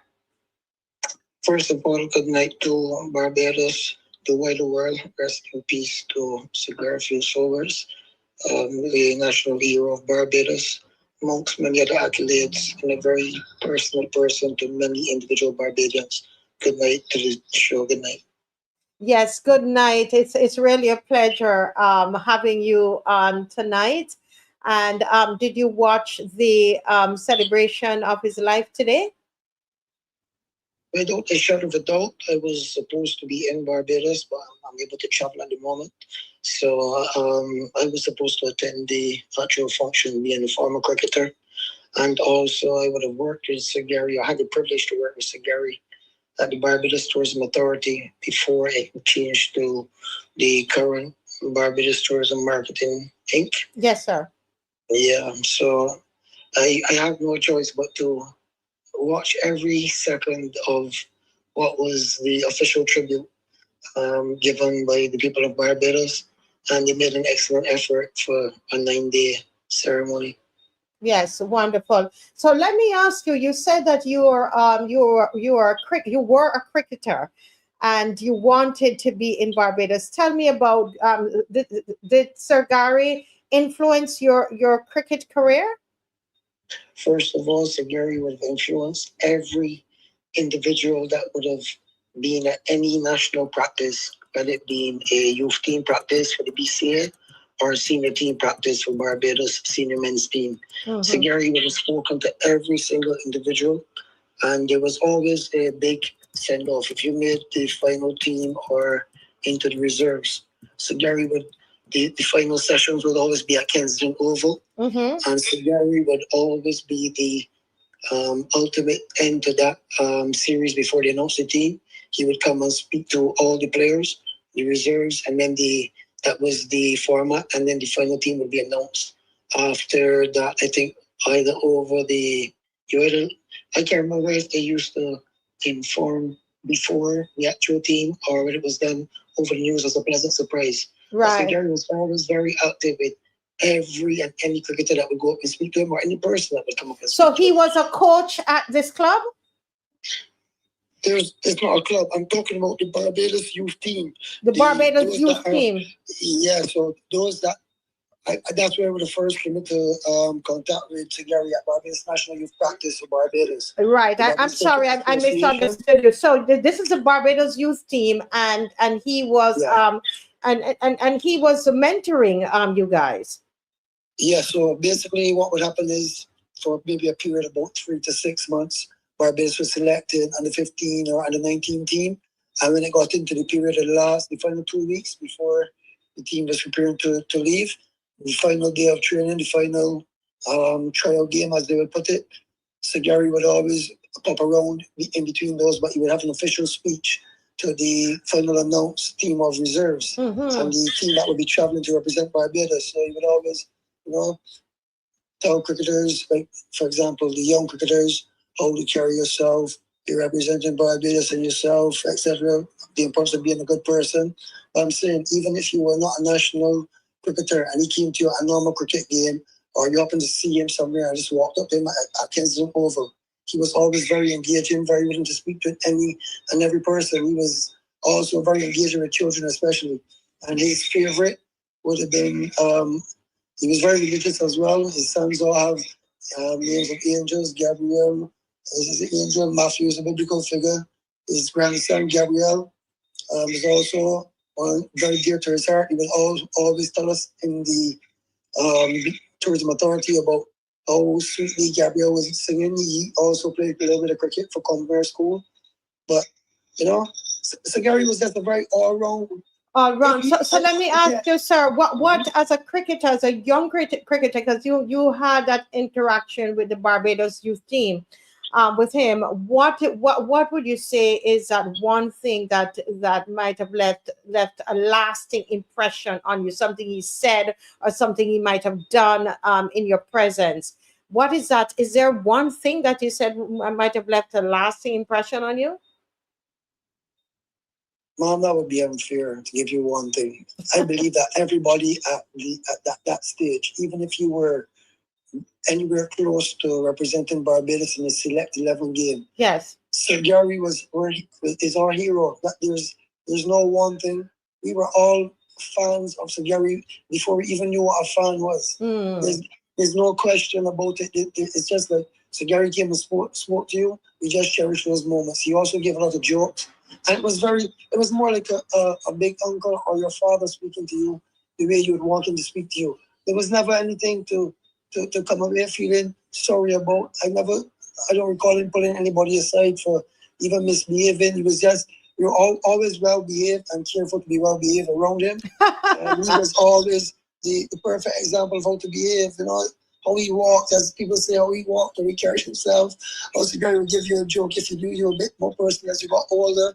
You know, he was very Bajan in every sense of the word. So he loved to laugh. He loved to give jokes. Oh, listen, everything you heard his son say and more. How his son's reflection of him as a father, I'm sure any person that came into contact with him, if he was a friend, he was the absolute greatest superhero friend they could have been. The brother, he would have to be the superhero brother. The list goes on. The list goes on. So Gary was just great. Yes. You were going to say something, and then I asked your question, and I don't want you to forget what you were going to say. You're going to tell us something more. Can you remember what that was? Well, the one thing I would attribute to Sir Gary's humility. It is amazing how humble he has remained after knocking the world flat, being the greatest at the sport. I mean, he championed black leadership. Him and the whole West Indies team, they are responsible for how free we are today in the rest of the West Indian individual islands, given our independence. West Indians be able to walk with their heads high. I mean, I played professional cricket in England for a number of years as well, and all the West Indies I've come into contact with, the sense of their connection to cricket, the pride. Sir Gary, even English persons, international people you meet, everybody's, oh, you're from Barbados? Do you know Sir Gary? Gratefully, I could tell them yes. Oh, yes, what was he like? And he's just as what you read in his books. There's the great thing is, if you have read anything about Sir Gary or hear anybody speak about Sir Gary, they told you the absolute truth. So I'm saying that in these number of things, him remaining humble. The most humbling thing I saw him do is work for the Barbados Tourism Authority, well into his 70s, turned up in invigoration, enthusiastic. He was never walking slowly, never aided or anything into the office. At some point in time, I remember him coming around and knocking and saying, hey, young, I don't want to call him young, so-so, is manager is in, don't want to call his name either. Listen, we're supposed to have a meeting. I thought that because we can start half an hour early. You know, so guy was always very enthusiastic. And so you're saying that he was working at in tourism. Yes, so I can't remember his exact role title, but basically what has happened is there's a number of things that happened. So Gary was not very wealthy out of the cricket element of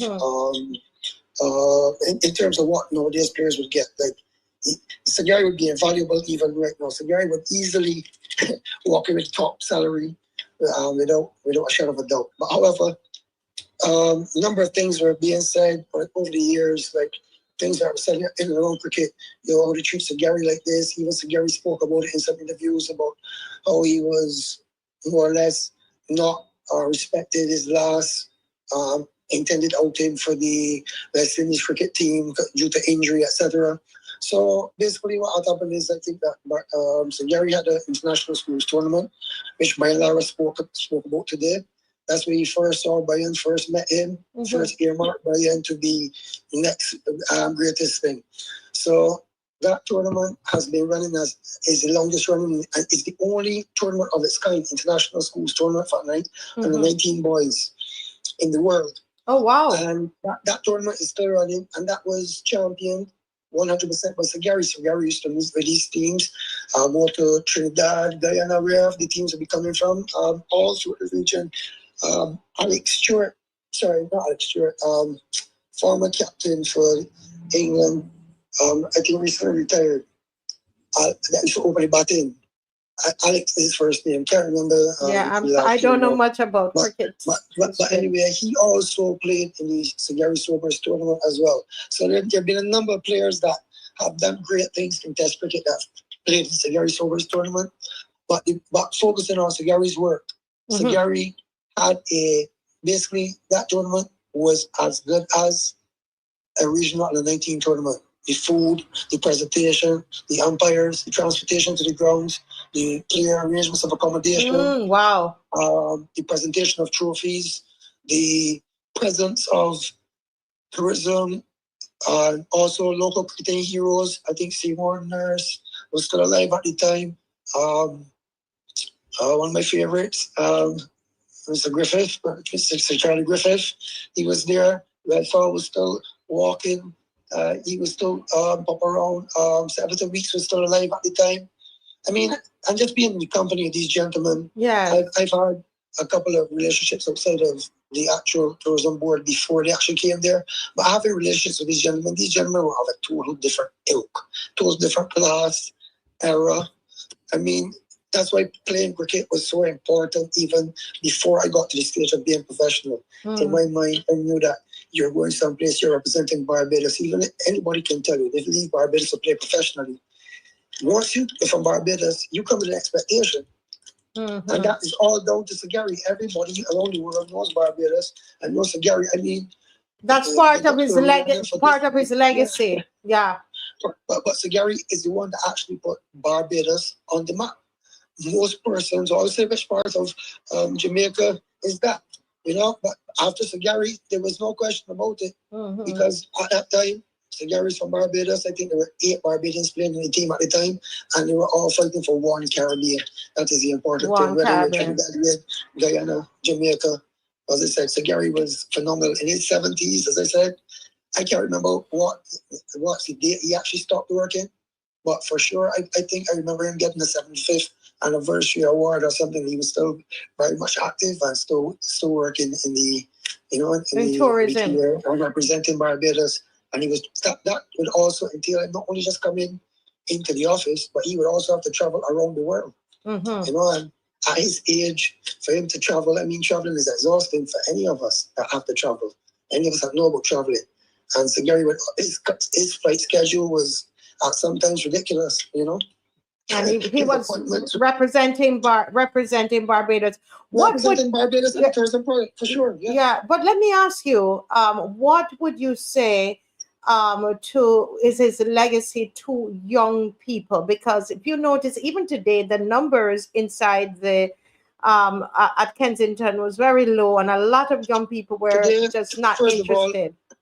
Point of order, I'm glad you brought it up. Today should have been a day off. So Gary is the greatest person that Barbados has ever produced, not just a national hero. So Gary is an international regional hero. So Gary won an award once against beating out Muhammad Ali and the great Pele of Brazil. And even in winning that award, when they asked him about that, because they saw a photograph one day in some of the archives digging through some stuff, and he said, "Gee, there's a picture of you and Pele." He said, "Well, I got one with Muhammad Ali too." He laughed. I know it was a real fun moment. I said, "But no, seriously, like, so what was this?" He said, "Man, they had some awards here that we all awarded, man. There was some nice fun as well."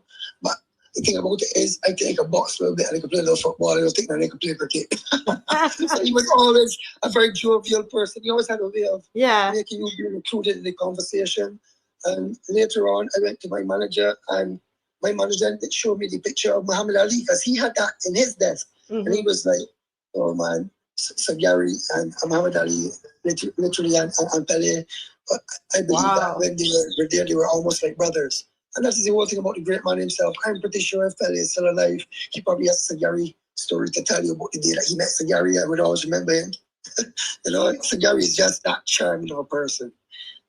In terms of what you asked about the young persons, Barbados should have had the day off today. It's very wrong that the government did not foresee. Everything should have shut down today for Sir Gary. On to the next. Sir Gary had a young schools tournament. Sir Gary could have gotten sponsorship and done an international tournament like Sanford did, out of the cases. Sir Gary could have done anything with his legacy. Sir Gary was always very inclusive of young persons, as I could have acknowledged from seeing him even in the president's box, the president's suite. People come up to say hi to Sir Gary. Oh, hi, how are you doing? Knows everybody almost by name. Knows, and he speaks to them directly. Hey, this is your son. Oh, how are you doing? What's your name? Oh, nice to meet you. Genuine smile to that person extended as well. I want to say a big shout out to Winston Carter and Gregory Armstrong, a former Barbados cricketer, Gregory Armstrong, and former Barbados Tourism Authority person, Winston. Offer my condolences as well. We're all feeling the loss, but Winston was very close to Sir Gary. And I mean, at some points in time, those of us that are a little bit closer to Gary know how he feels about his grandson. And Winston would sometimes have the elaborate privilege of looking after Sir Gary's grandson while he had to turn his back for maybe a couple of minutes or so.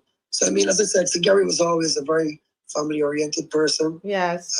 He'd always see, and he played golf every Thursday, and as often as he could, apart from that day. So once he got the time, he would play golf as well, even in his age, 60s. He was still very active. So we're basically speaking to a former Barbados cricketer. What's your name?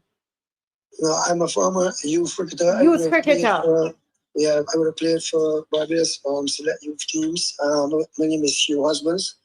But Yes, I would have worked at the tourism board. I would have also played cricket for University of West Indies, part of the Empire, Maple as well. So I'm pretty well known in the cricket circle. But yes, as I said, all cricketers, any cricketer, if I give you a phone number to any cricketer who has ever spoken to Sir Gary, they will probably tell you something very similar to me, or probably something even more enchanting. Because Sir Gary was just that personal with everyone. If he had ever spoken to you, Marcia, I'm sure you'll be able to attest. Yeah, I've spoken to him. I filmed him. He was in a movie that I was a director, writer and director of, Barrow, Freedom Pride, and so we were able to, yes, and it was a wonderful experience. I'm sure he gave you a few chuckles directly to you. I'm sure I'm sure he was very genuine. And genuine. Yeah. So, like, as I said, the things that I'm saying all reflect or just are an extension of the time that was not allotted on the stage. Today, maybe the only one don't fall about this. I believe that this was truly an international event today, and we missed out. Look, this is amazing. That photographs they have of black and white. Yeah. These are photographs. They weren't. Sir Gary was. They were dressed and they were taken side by side. I think Sir Gary and Pele were in the photograph side by side, and he and Muhammad Ali were in one side by side from what I saw. But this black and white image is bringing back those memories of when I saw that image at work. And as I said, Martha G is going to be missed. It's very, very sad that. People said we gave Sir Gary his flowers while he was alive. That's debatable as well. As I said, he worked for every one of those things as far as I'm concerned. And for a man to be that great, to be working into his 70s, that would attest to the character again. Yes, of this man. And his love for Barbados as well, and he was working in tourism. making It's sure. self-pride, it's pride of family as well. You know, he was very much a bread earner and a breadwinner. He was the person earning and putting, you know, these things onto the, you know, putting bread on the table and doing so honorably and honestly. He always had a good idea, even with his schedule. I remember got very hectic when Sanford 2020 came in, because Sanford came to Antigua, identified the legends very quickly. Predominantly, most of those legends came from Barbados, as you know, as the Gracie the 3Ws, etc. You know, so he would have read up on the history, did his marketing behind it, and practically came and show the West Indies Cricket Board, basically, this is what you can do based on your legacy. Yes, the incident with Sanford went left, or whatever, for good or for bad.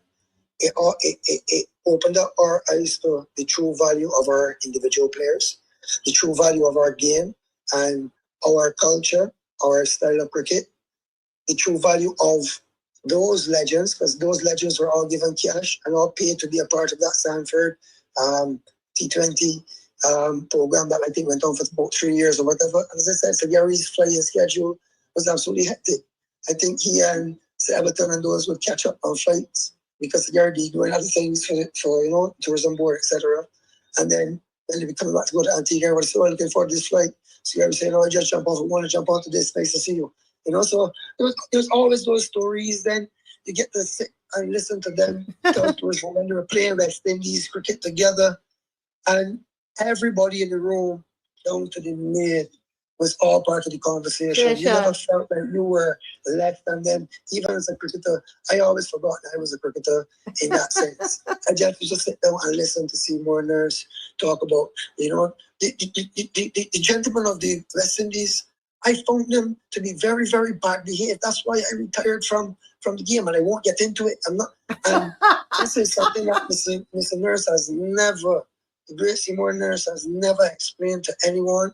He just said to me in extension, "I don't want to talk about it, but just imagine if I don't want to speak about it, what that means." He was the highest principled person. I think he retired after he scored a double century. And he and Sir Gary were great friends. I mean, Charlie Griffith and Sir Gary, great friends. Sir Everton and Sir G.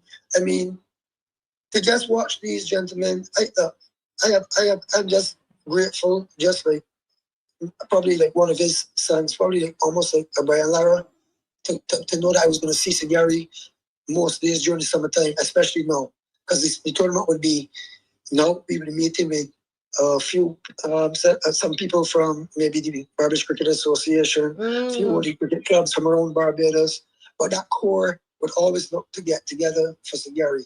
And Sir Gary would have to, you know, take his medications or whatever the case is, whatever they were. But I was often the youngest in the group, as one could imagine. "Yeah, you the stand-up boy today. Don't worry, even though the maid would normally go for it, no, I volunteer, I go and get it quicker." We're going for bread and toast for everybody. Sometimes there'll be 12 people in the meeting. Sometimes there'll be 20 people in the meeting. Are you getting bread and toast? Bread and toast. Bread and toast, steak, fish, and salt bread. But I mean, like, basically we were buying from in and around the corners, and Sir Gary was always like very major. So he was always, Sir Gary loved bread and toast and red juicy. And this is,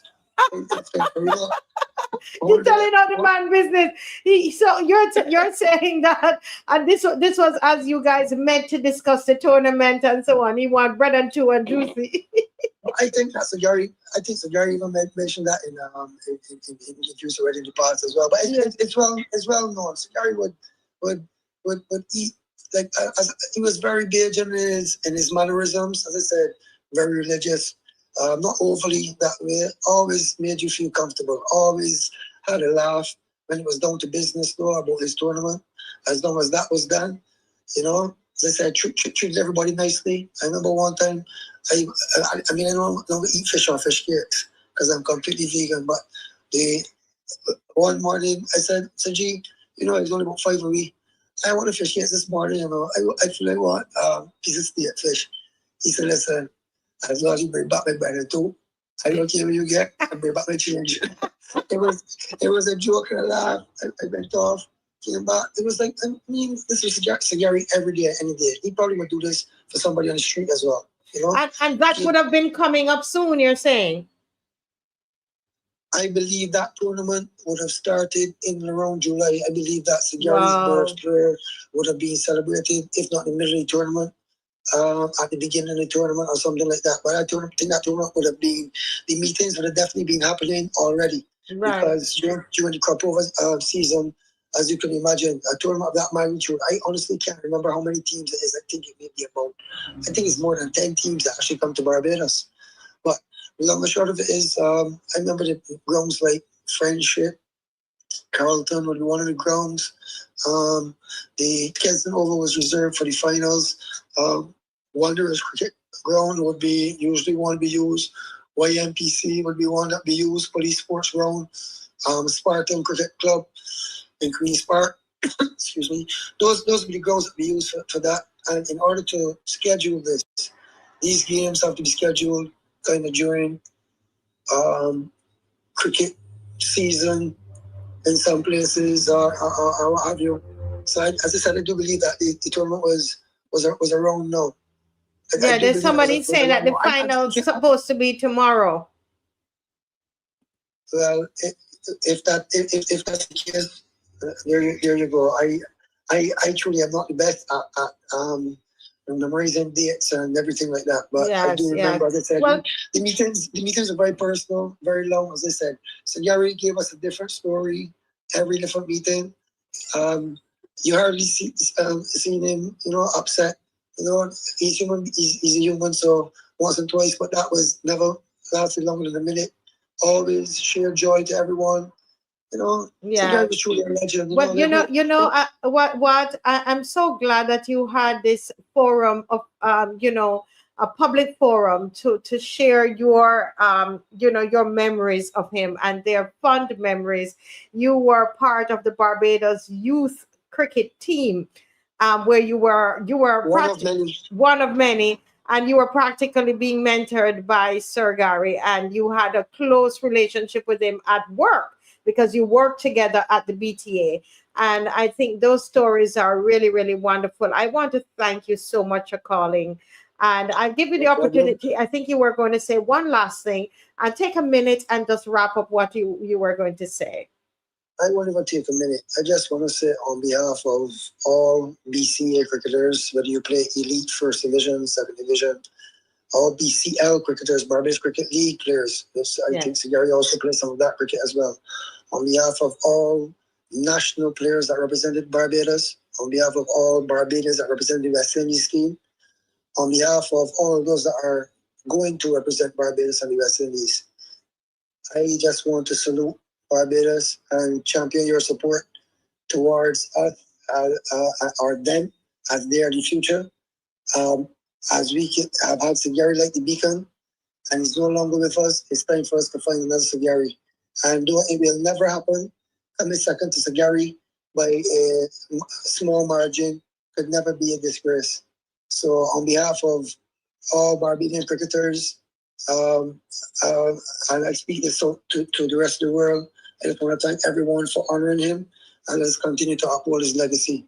Have a great afternoon. God bless you. This was wonderful. Thank you so much. Thank you. God bless. God bless. Yes. I thought that was really, really, really wonderful. Don't you all think so? I learned some new things there, and that was, yes, it was beautiful. There's another caller. Good night, caller. Welcome to the Marcia Weekes Show. Yes, good night, Marcia. You told me to call and I called. Yes, you're the one who said you love when he made those sixes. Why did you love it so much? Describe for me why. I did not like cricket at all. And from the time Gary started hitting sixes and fours and things, he put me to love cricket. And he's a real down-to-earth person. Yeah. What about it? What about the sixes? When you got interested in cricket, you said it's because he was hitting sixes. How old were you at that time? I was very young at that time. Very young. Like you were 8, 9, 10, teens? No, I was in the teens, and then in the early teens. In the early teens? Yes. And even that, at that... Uh-huh. He is who put me to love cricket. Because I didn't only like cricket when I hear the sixes and fours, when he hitting the ones, I think, I used to choose. I didn't want to hear nothing, so I did like my sixes and my fours. But when he hit those sixes, that I ball.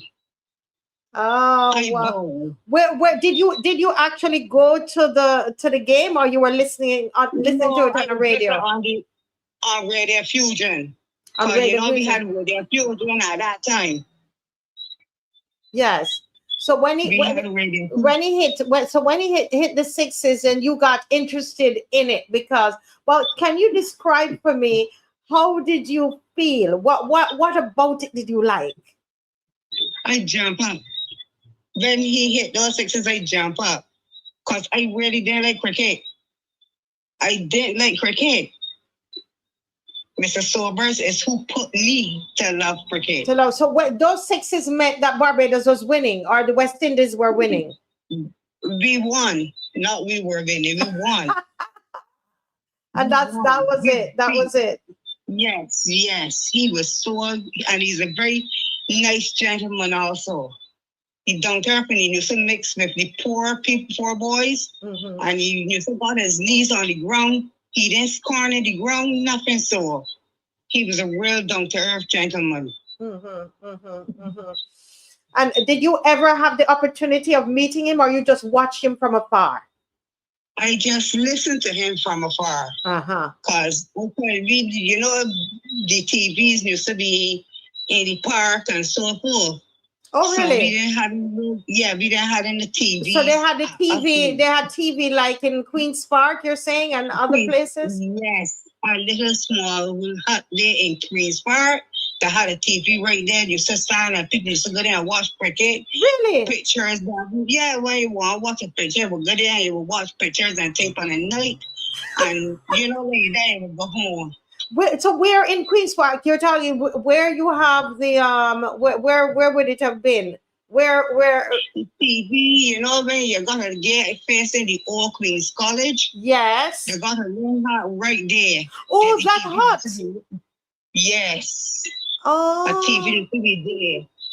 I know. To see the people crowding around to watch the TV, for watching cricket, watch whatever they want. You want to see it, you should go right there in Queen's Park and watch it.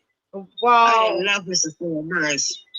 And well, and as a female, I guess, as you said, you weren't too much into it. But did you used to play any cricket at all when you were a young girl? No, I used to play let's call it netball. Netball. Okay. Springer Memorial. Yeah, you used to play for Springer Memorial, but you loved cricket after those sixes. He was hitting those sixes. So yes, please. So what do you think is the legacy to the youth today, or do you think he has no connection with the young people? They're not connecting with Mr. Sobers. Do you think that, or you think he's left a legacy for them? They should learn about Mr. Sobers and decide to have a decent life. Not with this kind of behavior that they're having now, and no respect for people. We all had respect for all the people. It was yes, ma'am, no, ma'am, yes, sir, no, sir, please, and everything. We all were manly in those times.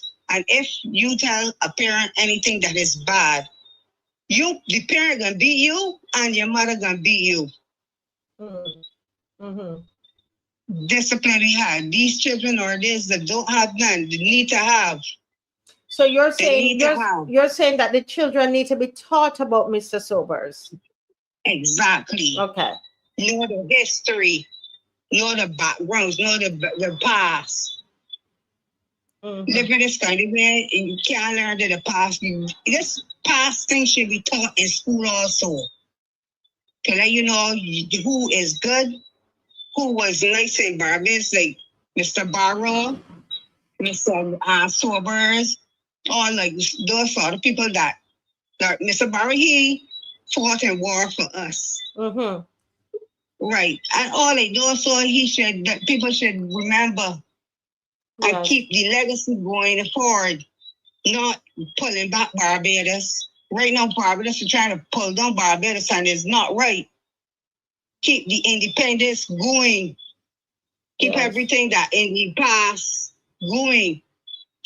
Try to keep it going forward, not pull it backward. Yes, yes, yes. Well, you're right in that we need to pass on we have to teach the history of Sir Gary to the children. Well, thank you so much, caller. Thank you for taking the time. I thought if you had played a little more cricket, I would chat with you more, but you're like me.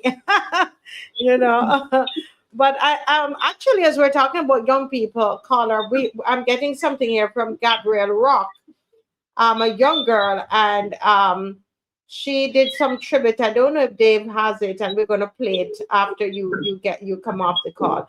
Thank you for calling, caller. God bless. That thing is sober. The singer Sparrow. Mm-hmm. You could play that also too. Play the one with Sparrow as well. All right. I also have another caller. Thank you. Thank you. Yes. Bye-bye. That was wonderful. How many of you remember those sixes? Anybody there remember those sixes? Okay. I think Dave has something there with Gabriel Rock. Dave, you can let me know when you are ready. In the meantime, there's a caller, somebody who was trying to get in, and I tell you, tonight is your night to express yourself. I don't, I'm not worried about who's on and who's not on. It's we as I said, we had another show planned for you, but I felt that we needed to take the time to do this. Principle is principle. We've got to do the right thing. All right, we must do the right thing. Because if we were doing something and, about the government and the government this, which is important too, we would have the big numbers on here tonight. But this is important. And I find that these shows that are very important to Barbados in terms of where we're going, legacy, who we are. You don't get as many people. But it's so important that we do it. Don't think about the numbers. But we have a caller on the line. Good evening, caller. Well, good evening, Marcia. How are you tonight? Oh, I am blessed. I am happy. I am thinking about the legacy of Sir Garfield Sobers. I'm enjoying the callers. And I'm making notes of what they're saying and enjoying the experience. How about you? Oh, yeah, I am really enjoying the show tonight and the many contributions. But before I say exactly what I want to say, let me share with Barbados my early memories of Sir Garfield Sobers. I was born in St. Philip. No, the super. Yes, St. Philip. Yes, and I remember walking from Blades Hill, Supers, over to Penny Hall or Jemswick just to see Garfield Sobers play cricket. How long was that? So you walked from where? Can you speak a little more into the phone? Your voice is coming and going. Speak more into the phone, okay? Tell me how long you had to walk to go and see him. How long? Oh, that was quite a few miles. Imagine from Tree Houses, remember Tree Houses, Sealy Hall? Tree Houses, yeah. Fortescue and College Savannah area. Uh-huh. Yeah, well, we would walk from this area, let me say Blades Hill, over to Jemswick and St. Philip, just to see Sir Gary play. I remember one time we walked over there and we were all eager to see Mr. Taylor's book. And at that time, he only made 7 runs and we were so disappointed. Ah, but you walked, and so that would have been what, about a 30 minutes walk? Oh, no, longer than that. Maybe about an hour. So why you didn't take the bus? There was no bus cross country at that time. And we enjoyed the walk. In those days, we enjoyed walking. So hold a minute. So people were actually walking that long, and you're walking more than 30 minutes to go and see a game? Yes. There was a crowd of us, A crowd of us boys. We were very young, but we heard about this Garfield Sobers, and we wanted to see Garfield Sobers. So we walked from Fortescue, Gladstone, Troopers, over to Pennyholden, just to see Garfield Sobers back. Wow. How old you were? How old you were, Nigel, at that time? I can't remember honestly, but I know I probably was under 10. Under 10? Yes. What?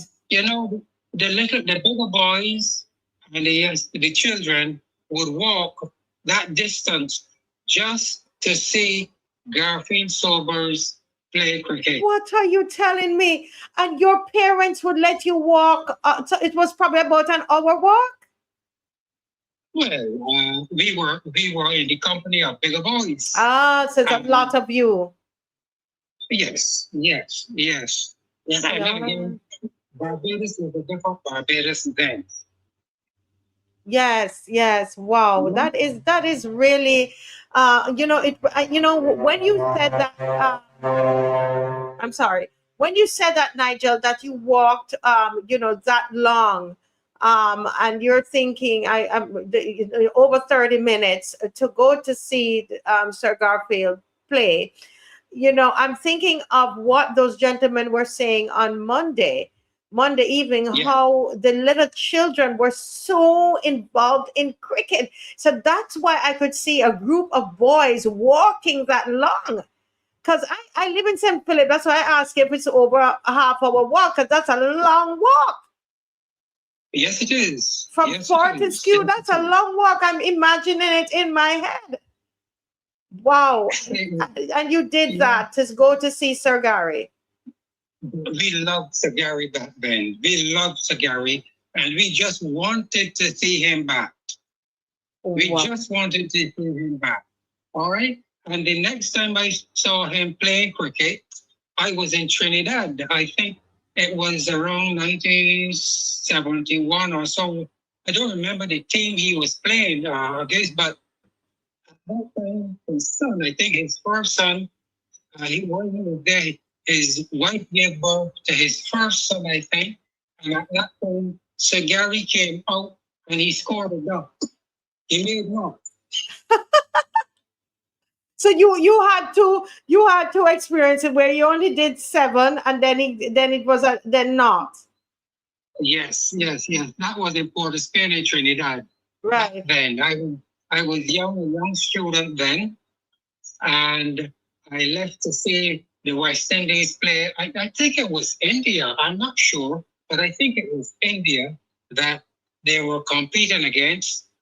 And Sir Gary's son was born around the same time, the same day I think it was. And Sir Gary, we heard the news, the commentator gave the news that his son, the birth of his son. And Sir Gary came out to bat, and Sir Gary made a duck. His mind wasn't there. You think his mind, because his son was born that day, his mind wasn't focused on the game? That might be possible. I cannot say for sure, but he made a duck. And how did the crowd respond to him, though? Oh, the crowd was disappointed. The crowd at that time, we were really disappointed, that he only made a duck at that time. But I don't remember anything further. The West Indies had won the match, or I think they had lost the match. But I remember distinctly that Sir Gary's son was born on that day. And when he came out to bat, he made a duck. Yeah. And those were your 2 times of seeing Sir Gary. Well, I've never gone to Kensington. Oh, no, I went to Kensington. I think I saw Lawrence Rowe. When Lawrence Rowe came to Barbados, Lawrence Rowe made a 312 at that time. But then I was in and out of Barbados, so I didn't get a chance to see much. To see much. So, Nigel, I suspect you watched the funeral today. Did you get to watch the Thanksgiving service? Yes, I did. Yes, I did. I watched the service. I love the tributes, but I think his son, the one that gave the second tribute, when he spoke about what his father told him about achievement, what he may achieve, but how he would make people feel, that was the most important. I really enjoyed. Why was that the most important part of the tribute for you? Because here it was the father speaking to his son about the values of life, and the value of human relationships, and how we impact each other, and we can impact each other either for good or for ill. And here was Sir Gary, a humble man, instilling tremendous values and morals in his son. Yes. I love that. Yes. And you see, we come back to this whole thing, Nigel, about investment. And that's the theme that's been running throughout this conversation, leaving that legacy, investing in people, investing in the young people. But would you agree that is one of the legacies that have been left by Sir Gary, or part of the legacy? I should say part of the legacy. Yes, very much so. Because despite his humble beginnings, he was able to impact the entire world. Yes. With his attitude and his conduct and his approach to life, his philosophy of life, how he valued and respected people. That is the most important legacy any human being can leave behind. Yes. This is wonderful. Yeah. I noticed that he was born in 1936. Now, that was just over 100 years after the abolition of slavery and 2 years into the apprenticeship system. The abolition of slavery and then the 4-year period of apprenticeship between 1834 and 1838. Now, when I studied history with Mr. Roll Eastman, a former parliamentarian, and he emphasized that between the abolition of slavery and the apprenticeship system, 100 years after the abolition of slavery, the social and economic and educational condition of the descendants of the former slave was practically the same. Which led to the 1937 riot, and Sir Gary was about just a year, just about a year, joined the 1937 riot. And what struck me is that despite the harsh social and economic condition of that time, Sir Gary was able to make something of himself, as the old people would say. Poverty and deprivation did not prevent him from developing character and integrity, because I remember hearing him in an interview emphasizing that he always behaved himself. Yeah. He said, he would emphasize good behavior and good manners and so on and so forth. So despite the conditions that he grew up in, 1937, the harsh conditions. Sir Gary was very contented with himself. He respected himself. He had ambition. He had a vision. And that vision took him through life onto his death. Yes. And I think that is the kind of legacy that we would like to have in Barbados today. And finally, I would like to say his life, so Gary's life, legacy is reminded me of the significance or the importance of intergenerational interdependency. What do I mean by that? What do I mean by that? Each generation is dependent on each other. Yes. We are losing that today in this modern age. We are losing that. But we need each other. The older generation need the younger generation, and the younger generation desperately need the older generation. So the idea of intergenerational interdependency is important. Yes. Next thing, intergenerational communication. We have lost that because I am what I am today because of the input and the impact of the older generation in my life. Because of the intergenerational communication. I understand Barbados today because those persons who lived through the 1937 riots, they spoke to me about the conditions of life before the riots, the conditions during the riots, and I was able to follow the development after the riot as I entered adulthood. And the final thing that I would like to emphasize is the importance of intergenerational, intergenerational dependency, intergenerational communication, and interconnectivity. We need to connect. We need to restore that connection between the older generation and the up and coming generation, because that is who we are going to solve the issue of crime and violence in Barbados. When we restore the relationship between the generations. I agree. And I think that is I am one who believe that is a solution for Barbados. It comes down to the community.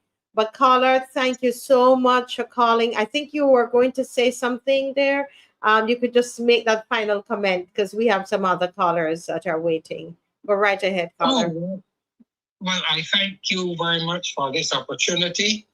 And I must say I enjoyed the sermon from Reverend Hewitt, I think it was. Guy Hewitt. Yes, he offered some valuable lessons for leadership.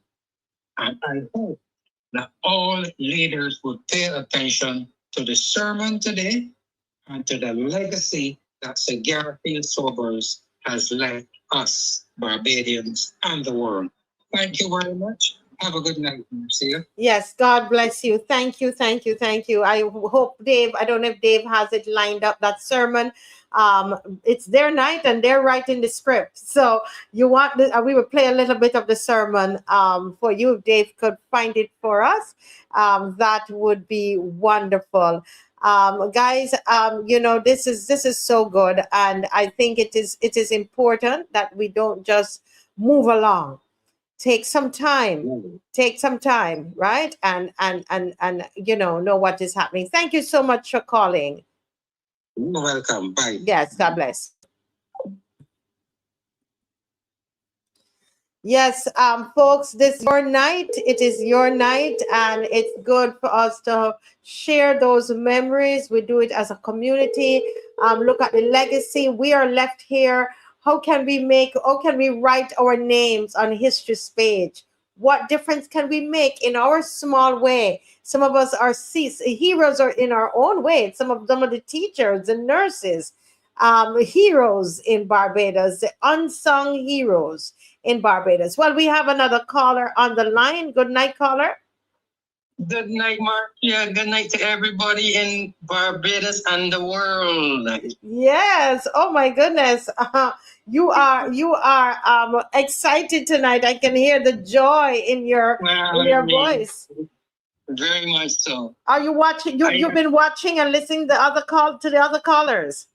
No, I mean, it was another enjoyable night. I like it last night when you had those three guys on.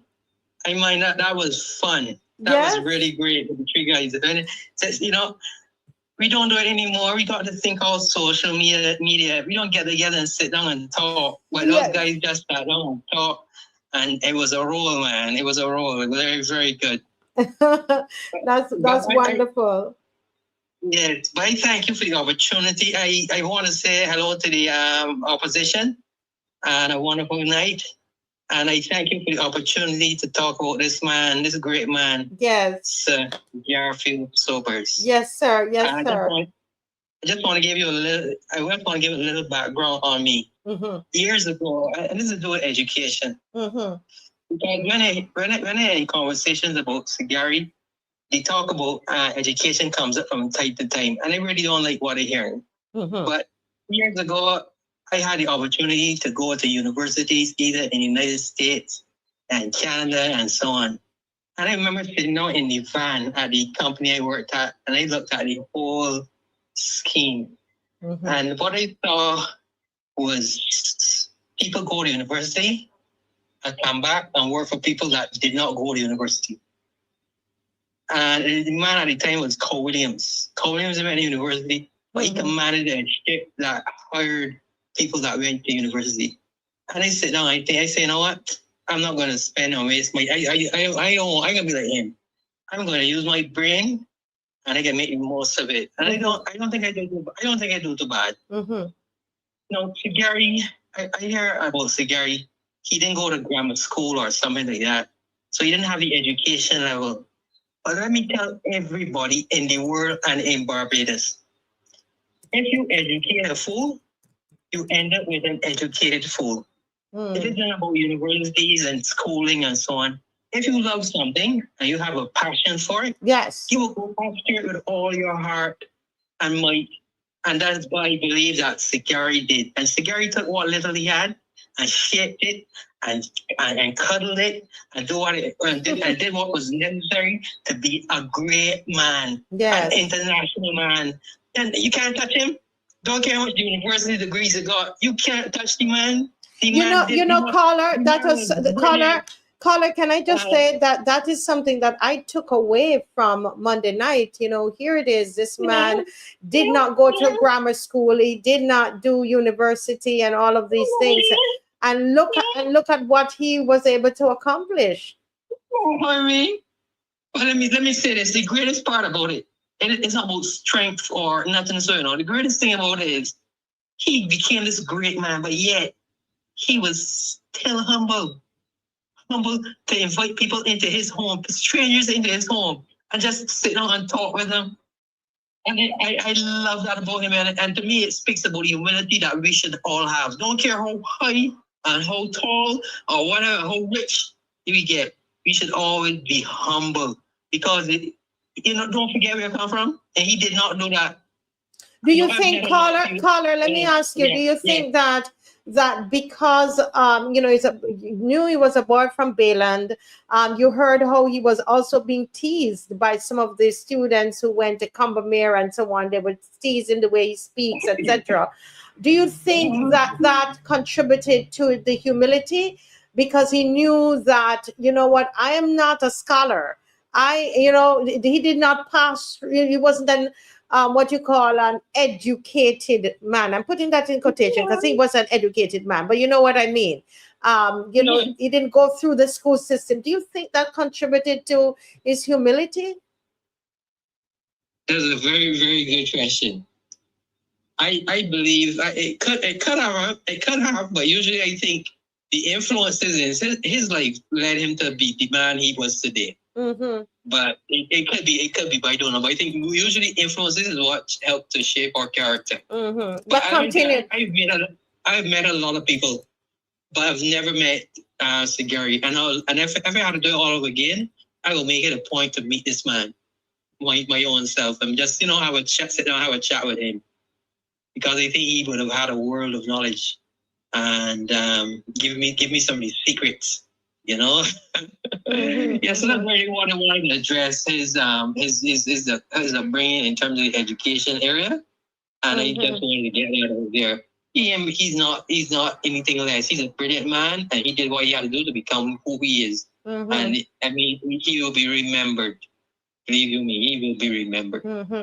Yeah. What do you think your opinion is his legacy to young people? Do you think that somehow he's not able to reach the generation, the teens now, and those who are in their 20s? Do you think there's a disconnect between him and them?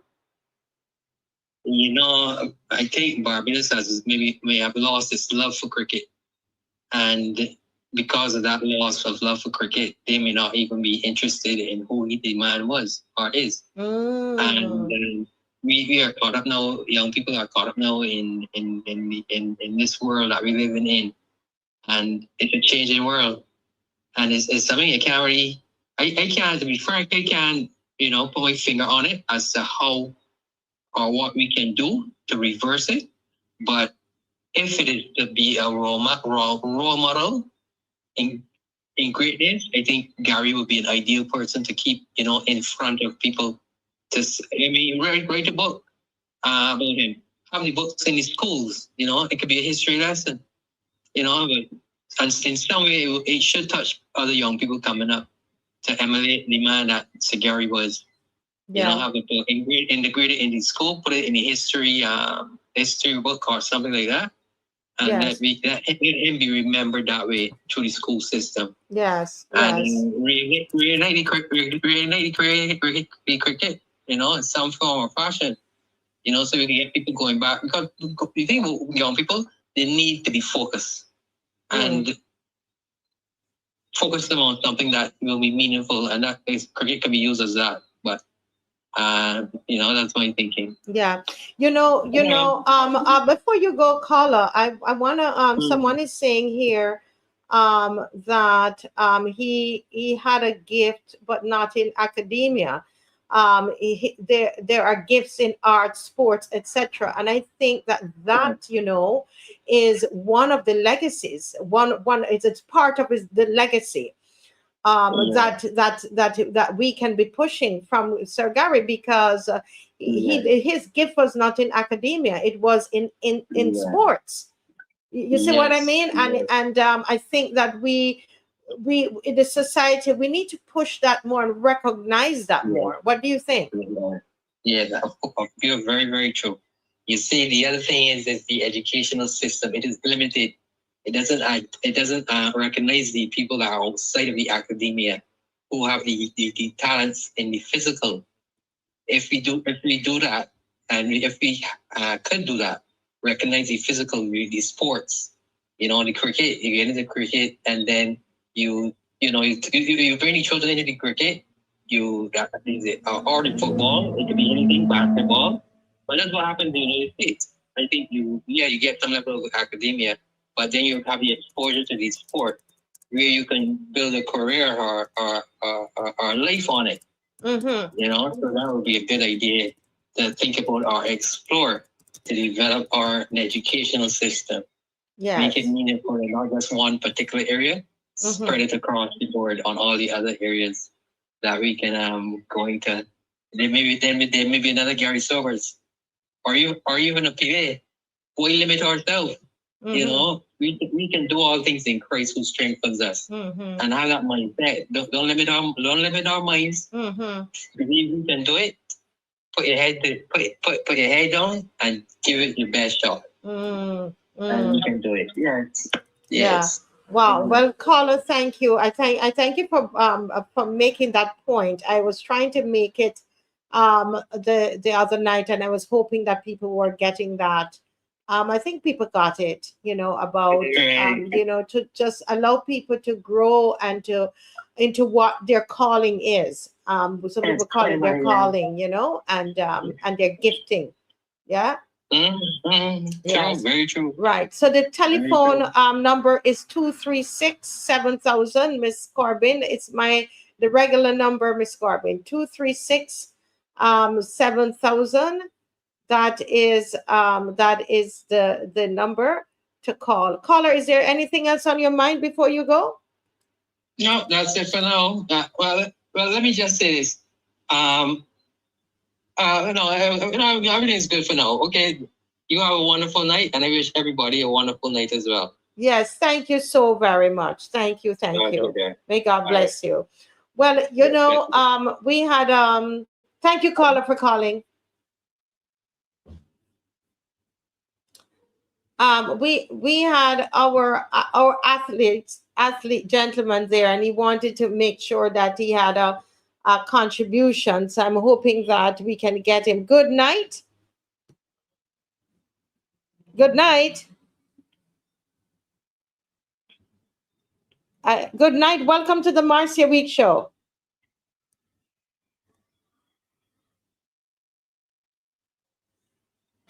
Good night.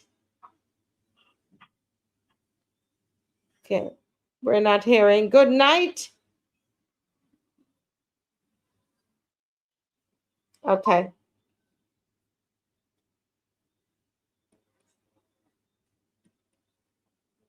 Had a little challenge right there. This is a number that we call in, and we have 29 minutes to go. Okay, we have a caller. Good night, caller. Welcome to the Marcia Weekes Show. How are you doing?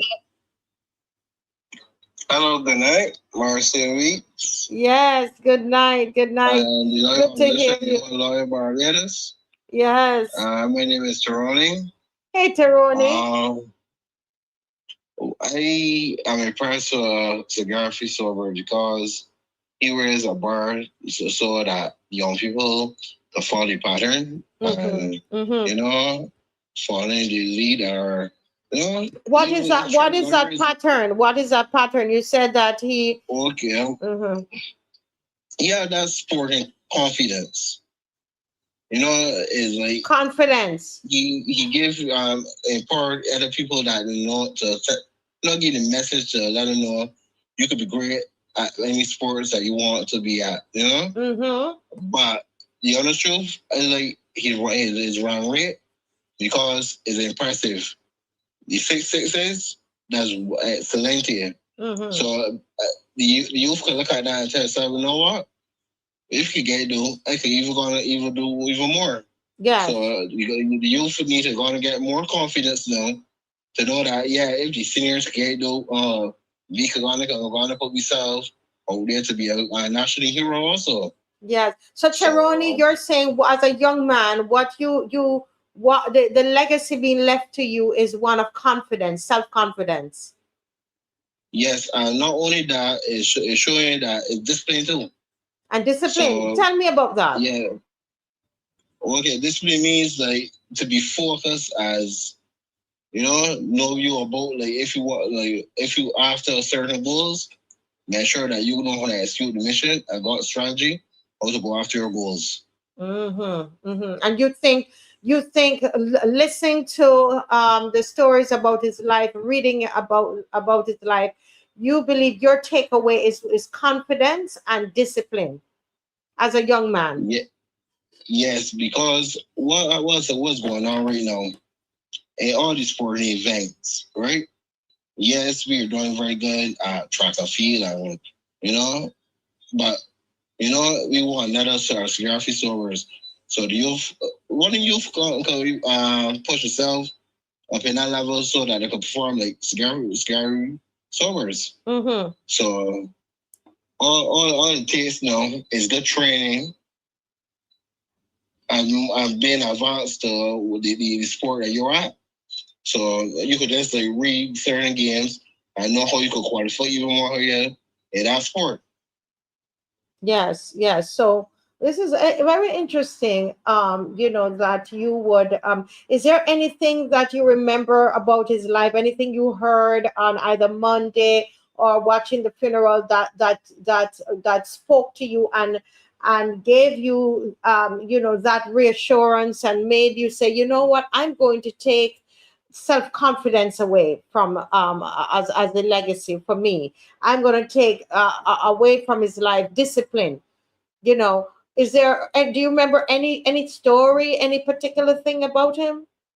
I can remember the story, man. He was going playing like Marvel cricket and that started. So he started like in society, and then he gradually, he joined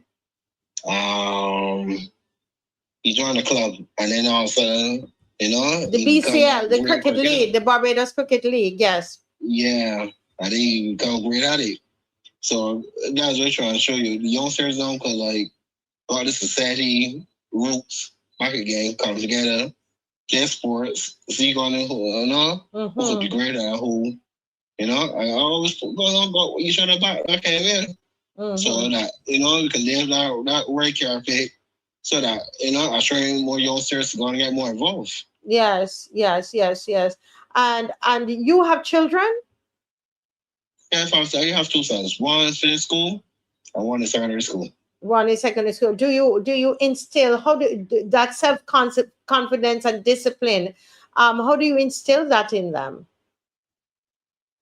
No, I always tell my sons, like when they're real small, just keep focused, keep strong, and even gonna try to like read and hold on, advance yourself, etc. So all of them is doing very well. One, he's working at Coral Reef. The other one, he's secondary school. He's into baking and different sort of things. So he's very good at doing all those sort of things. So I'm very good and impressed with all that. But in the sporting area now, well, I don't know, but I feel that they're going to still qualify in sporting areas though. So you would want to push your children to do whatever they're gifted at. Yes, because as a parent, I believe all parents should do it because you're supposed to support, you were going to motivate your children to go forward. Invest in them. Yes, so that they can look at you as a role model also. Yes. So when they get to that sort of level, they will never forget, mommy or me, daddy, because some mothers play a big role too. So yes, that's why we gonna get more serious as fathers, because as the sons is the fathers. Yes. So do you think your children though are interested in Sir Gary? Well, I never get an answer serious conversation like to find out if they like Sir Garfield or they know of him? Do they know the history of him? No, they don't know the history because there's youth. I have to say, I tell certain things. So they're not interested. You don't think they're interested in Sir Gary? Well, son, they're trying to be very interested by the son, don't show it. My son, they just feel like that's shy part, but eventually, you get a running for later on down what they're really interested in. Especially if you really get deep conversations, etc. Yes. Well, we continue to teach them, and I wish you all the best with your two sons. Continue to invest in them and build up their self-confidence and talk to them about discipline and all of that. That's the best thing that we can do for them, Tironi, is to leave that investment, deposit something in them. And I think that's the theme for tonight. Thank you so much for calling. That's so true. Okay. Yes. Enlightenment to everyone, and tributes and respect to Sir Garfield. Sobers and his family. Yes, sir. Thank you. Thank you so very much. God bless you. Oh, okay. Blessed. I'm out here. Yes, yes. Wonderful, wonderful, wonderful, wonderful. That's great. A father and speaking about his sons. That is really, really wonderful. Well, we have another caller on the line. It's time is, oh my goodness, 9:39. And I love chatting with you all. Good night. We have a very, very special caller on the line tonight. Good night, caller. Pardon me. Yes, good evening, everyone. Good evening, Marcia. Good evening. And we know that's the voice of Mrs. Rose Corbin that we have not heard in forever. So it's a real joy to have you on the calling in tonight. Although you've not been hearing me, you know that I am your regular listener and I make my comment in the chat. Yes, I know that. I know that. Thank you. But we need to speak sometime soon and I will connect. Yes, yes. Marcia, I'm so pleased for this opportunity. And I'm prompted to do so because of an earlier caller who mentioned the name Winston Carter. Winston Carter, yes. Who worked with him at BTA. Mm-hmm. And Winston was entered the account section at BTA, but he loved sports. He would enter church sports. And so when Sir Garfield Sobers came to BTA, Winston and Sir Gary automatically clicked. And it was through Winston Carter, who is now Reverend Winston Carter in the New Testament Church of God, that Philip and myself met Sir Gary. And first it was Philip who would go with Winston to Sir Gary's home at Highgate. And I used to be a little bit jealous because they would go and I never got the chance to go. And every time we passed the entrance to Highgate, Philip would smugly point and say, oh, Sir Gary lives down there. And I have gone to his house. When my turn came about 15 or so years ago. Yes. When Winston had his celebration, I think, for his 50th birthday.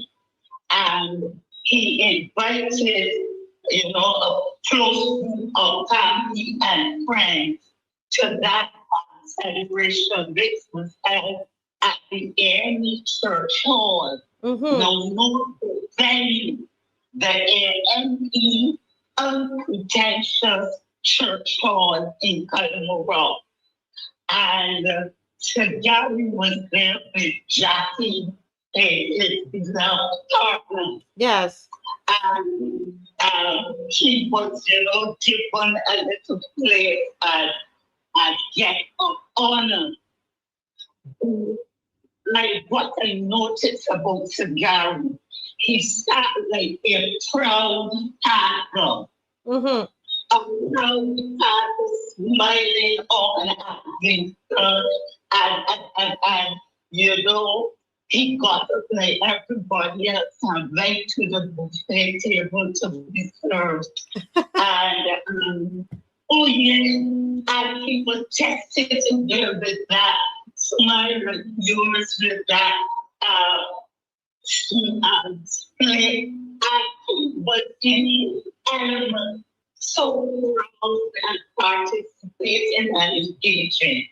So we had open mic tributes to Winston and I spoke, and Gary came to me afterward And he congratulated me. He took interest in me. He wanted to know what was my profession, if I was a public speaker, if I was, into the media. He took interest. He was charming. He was genuinely interested. He did not, he blended it with us. And it was so one of his sons said, I think it was Daniel or Michael, I don't Matthew. But one of them said that, what that means say, Cowboy, yes. Western. Yes, like Charlie Pride and like all these. So we had a lot of that music. And I would say, he apologized for not being as agile as before. He got on the dance floor with us at dinner, James, and he laughed. He had so much fun. And he did not say, I'm guest of honor. I'm going to take care apart from you. He became part of that undentured, yet well-vented occasion. And he was part of us. And I told that memory of it, how, he came when he was leaving. He came, he gave me a hug, he gave me that.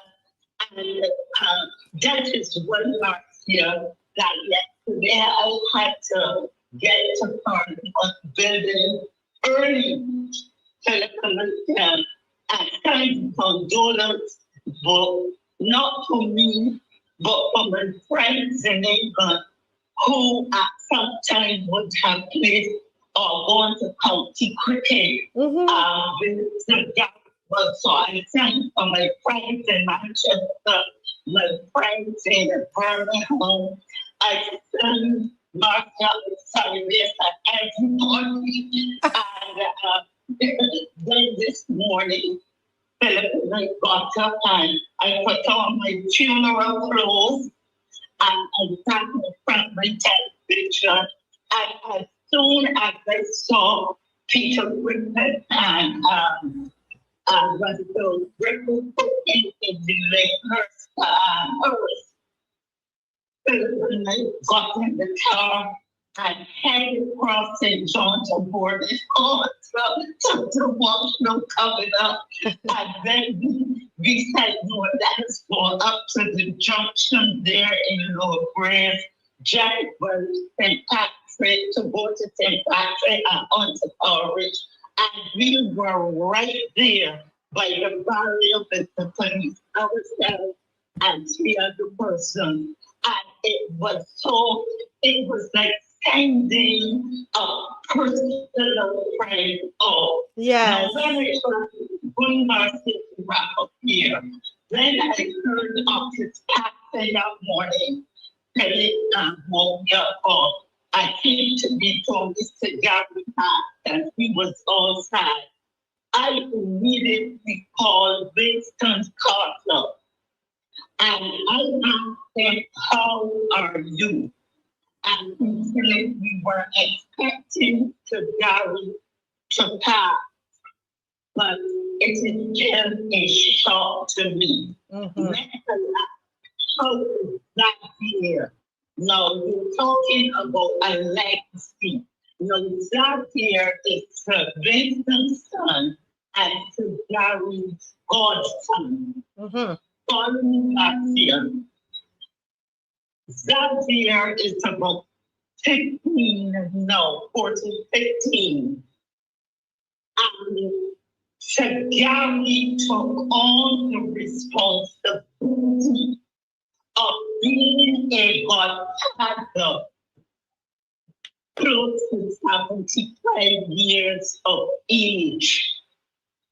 And he was like a grandfather to that year, not too busy, mentoring him, giving attention to him. And that is what I admire.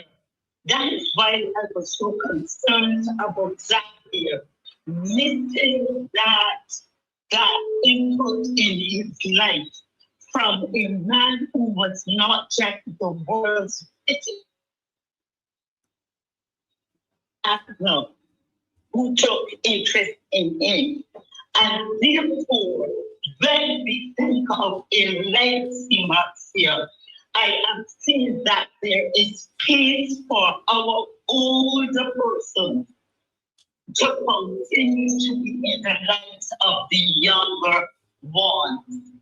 And I'm seeing so many little beliefs and the godparents you know what I mean, Marcia? Yes. The parents godparents, though well intentioned, I wonder how much input they can be into those children's lives. Correct, yes.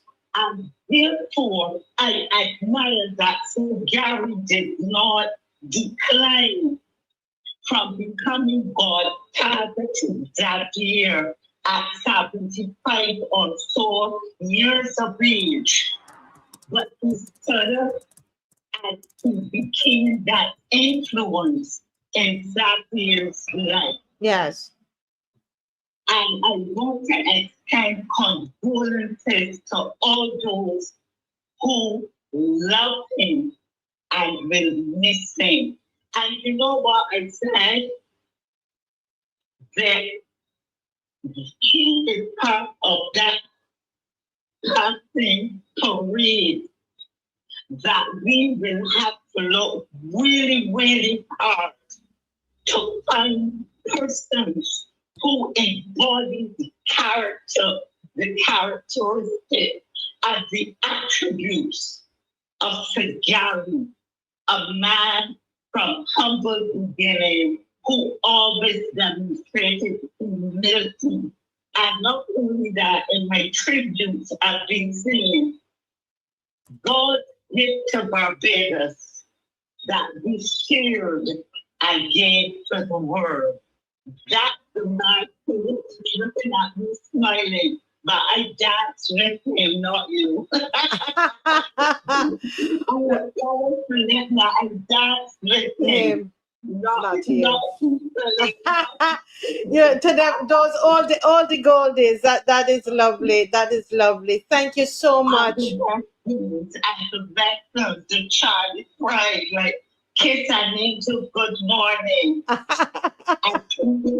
that's like you get.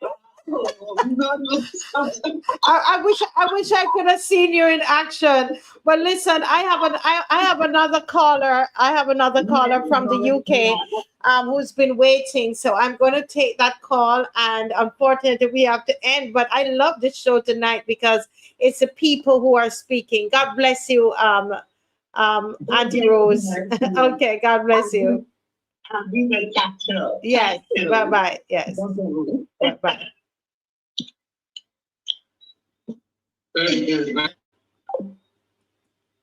Okay, guys, that was wonderful. And each of these in each of these callers, you're hearing something so different. And I just love the fact that the content writing the show tonight. I just came here and I said I changed the whole program, put it aside and for you guys. And you're doing a marvelous job. I'm enjoying it. I feel so light and alive. We need to do more of this. And you guys, I'm glad you have the courage to call in. Well, we have another caller on the line from the UK. Good night, sir. You seem to have going to be our last caller tonight. I know there's another caller from Barbados, but I think you're going to be our last caller tonight. Good night. Welcome to the Marcia Weekes Show. Good night, Marcia. Good night. I'm very, very pleased to get through to you. Yes. I watches your show as often as I can. Thank you, sir. I fall in love with it. You have the right kind of presenters. Derek, Corey, yourself, and there's one other, can't remember his name. There's so many others. You have Maxine But McLean. you You have got a so good many. team Yes. around you. Yes. But no, when you come to Sir Gary Sobers, that's where you touch me. But that man has touched every bone in my body. Wow. Every breath I breathe. How? I love Sir Gary Sobers. How? And I'm very hurted that I could not make it to his funeral because of commitments here in the UK. Yes. My condolences, Gary, sir. I first saw him in 1965 as a schoolboy. But then when I met him in London in the 70s, came to my house. I went to his house in Barbados. Yes, sir. He is so humble. He is so modest. So hold a minute. He came to your, when he came to the UK, he came to your house. Were you a cricketer? I'm not a cricketer. I'm a cricket fan. And he came to your house? Yeah, he came more than once. Wow. You know, like friends that know when he passed away was calling me because I introduced him to them, the local cricketers around here. Mm-hmm. He is a hell of a man. I don't even know where to start. Even talking to you, I'm starting to get hot because where do you start with Sobers? The only weakness I ever think he had was playing dominoes. He was a winner in almost everything he did. He could have hit the sixes in the dominoes. He got 6 love in dominoes. He would play you till morning. He's not going home till he beat you. And the other clash I had with Gary Sobers was dancing. The tourist board had a function in London. And I said to Gary, when you're on the cricket field, you're the king, but when you come on the dance floor, I am the king. So you were dancing to the westerns again, the Charlie Pride. No, it was kind of ballroom. And I said to Sir Gary, the floor belongs to me. This is not a cricket pitch. And knowing Gary as he is, he decided to take me on. Yes. Unfortunately, he came second, but a close second. So you were judging. Who was judging? It's a competition, or you're just having fun? No. The other dancers around us would tell from the reaction he knew that he was beaten. we just moved towards the bar.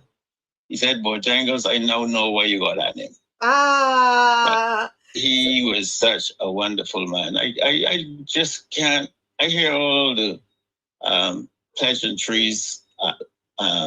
Kensington Oval, and not one person can find no fault in Gary Sobers. Gary Sobers is just great.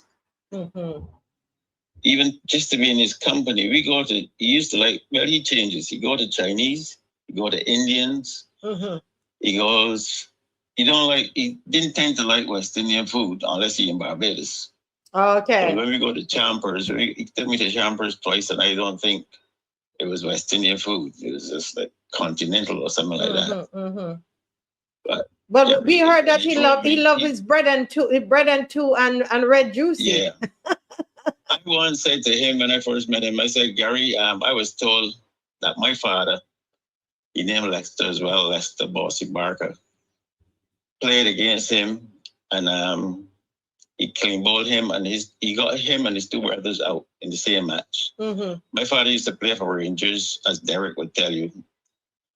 And Rangers went unbeaten in the BCL for 2 years, unbeaten. They had some good players. And he said, your father, what's his name? I said, Bossy Barker. He said, yeah, he was a good player. And I said to him, he said to me, what is he doing now? I said, well, he's working in the post office delivering your fan mail. That was a joke. He's so funny. Wow. Well, I'm so happy to hear this other side of him dancing and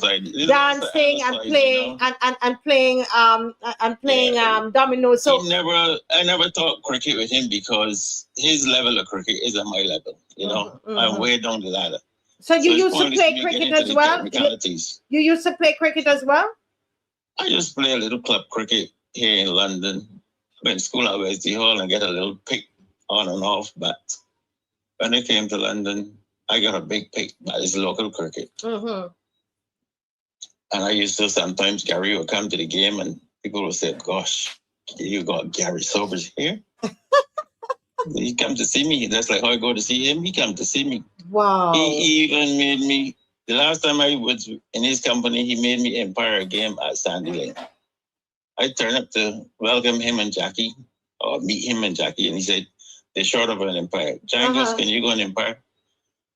A wet, soggy day at Sandy Lane, and I in my tweeds, and I had to go. I said, only Gary Sobers can get me to do that. Wow. It was that kind of man.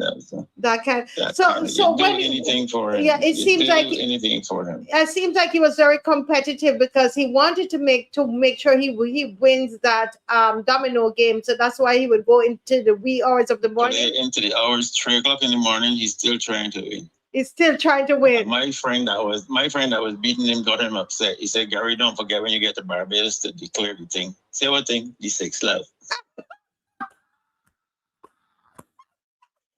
Oh dear, that's the Gary one. So Gary.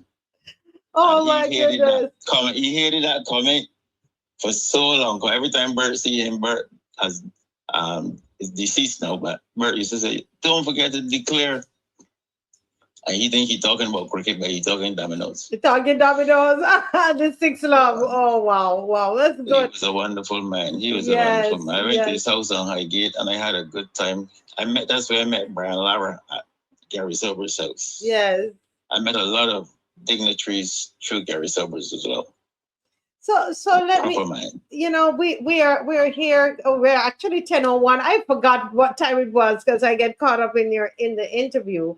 But what do you think is that legacy that he's leaving with us? We're still here on the earth. What's the legacy you think? The legacy is to follow his footsteps. Don't let nobody tell you can't do nothing. Don't let anybody tell you can't do it. Just do it. Yes, just and do when it. you get back in your chair on Monday, tell Derek, this is Bojangles. I've been trying to get hold of him for the last 3 months. Ah, okay, no problem. Okay. Yeah, sometimes he's like me, very busy. You can't get hold of us, but I will definitely call him and say that to him once I can get him. Yeah, because he's also very busy. But listen, Bojangles, I'm calling you Bojangles too. You made me laugh tonight at the end of the show. Yeah, I had to take some of the seriousness out of the program. Yes. Let's talk about Gary, the funny side of Gary. The funny side of him, yes. Yeah. And you see, it's that him being that competitive that caused him to hit those 6s. But when it came onto the dominoes, somebody was better than he was at the dancing. 6 better than him in dominoes. Dominoes. It wasn't me. It was my friend Bert. Your friend Bert, and then and you, but you beat him on the dance floor. Oh yeah, that belongs to me. How Jack said, "Don't bet on this beach." Yeah, that is my beach. That's your beach. The dance floor is yours. Oh wow. Well, it's a pleasure talking to you, and thank you so much for calling. Okay, Marcia. And thank you for watching future programs. Yes, we're going to Barbados soon, so don't you worry. Oh, well, please make sure you connect with Dave and I when you get here. I definitely will. Yes? Okay. Please do. Thank you. Thank you. Have a good time. And may Gary rest in peace. Amen. Amen. It's wonderful. God bless you. Thank you for calling. Oh, my goodness. I am loving it. We got so many calls tonight. And you were the show. You were the content. You created the content. I love it. I want when we do this kind of things, that you guys are willing to actually call in, because sometimes we do these kinds of shows and you leave me here talking by myself. But it was good to have the callers tonight from early till the end. I love it. I loved it. All right. Thank you all so very, very much for joining. And I don't know what Dave has to take us out. Remember, unfortunately, this has been done in the crop over season. It is so unfortunate. I don't know why that was so. I'm not the person to determine that. But I know it's it's kind of hard. We didn't get to touch on the finals, which is going to happen on Friday night, and excuse me, and then on Monday we have Kadumet, and which we are preparing the Walk Holy Band. But we're going to talk more about that about that on Friday night, okay? But tonight we gave that to Sir Gary tonight. God bless you all. I love you all so much. It's been a wonderful show. Thank you for the support. Yes, I'm a good girl. It's a lovely show. Beautiful. God bless you. Bye-bye.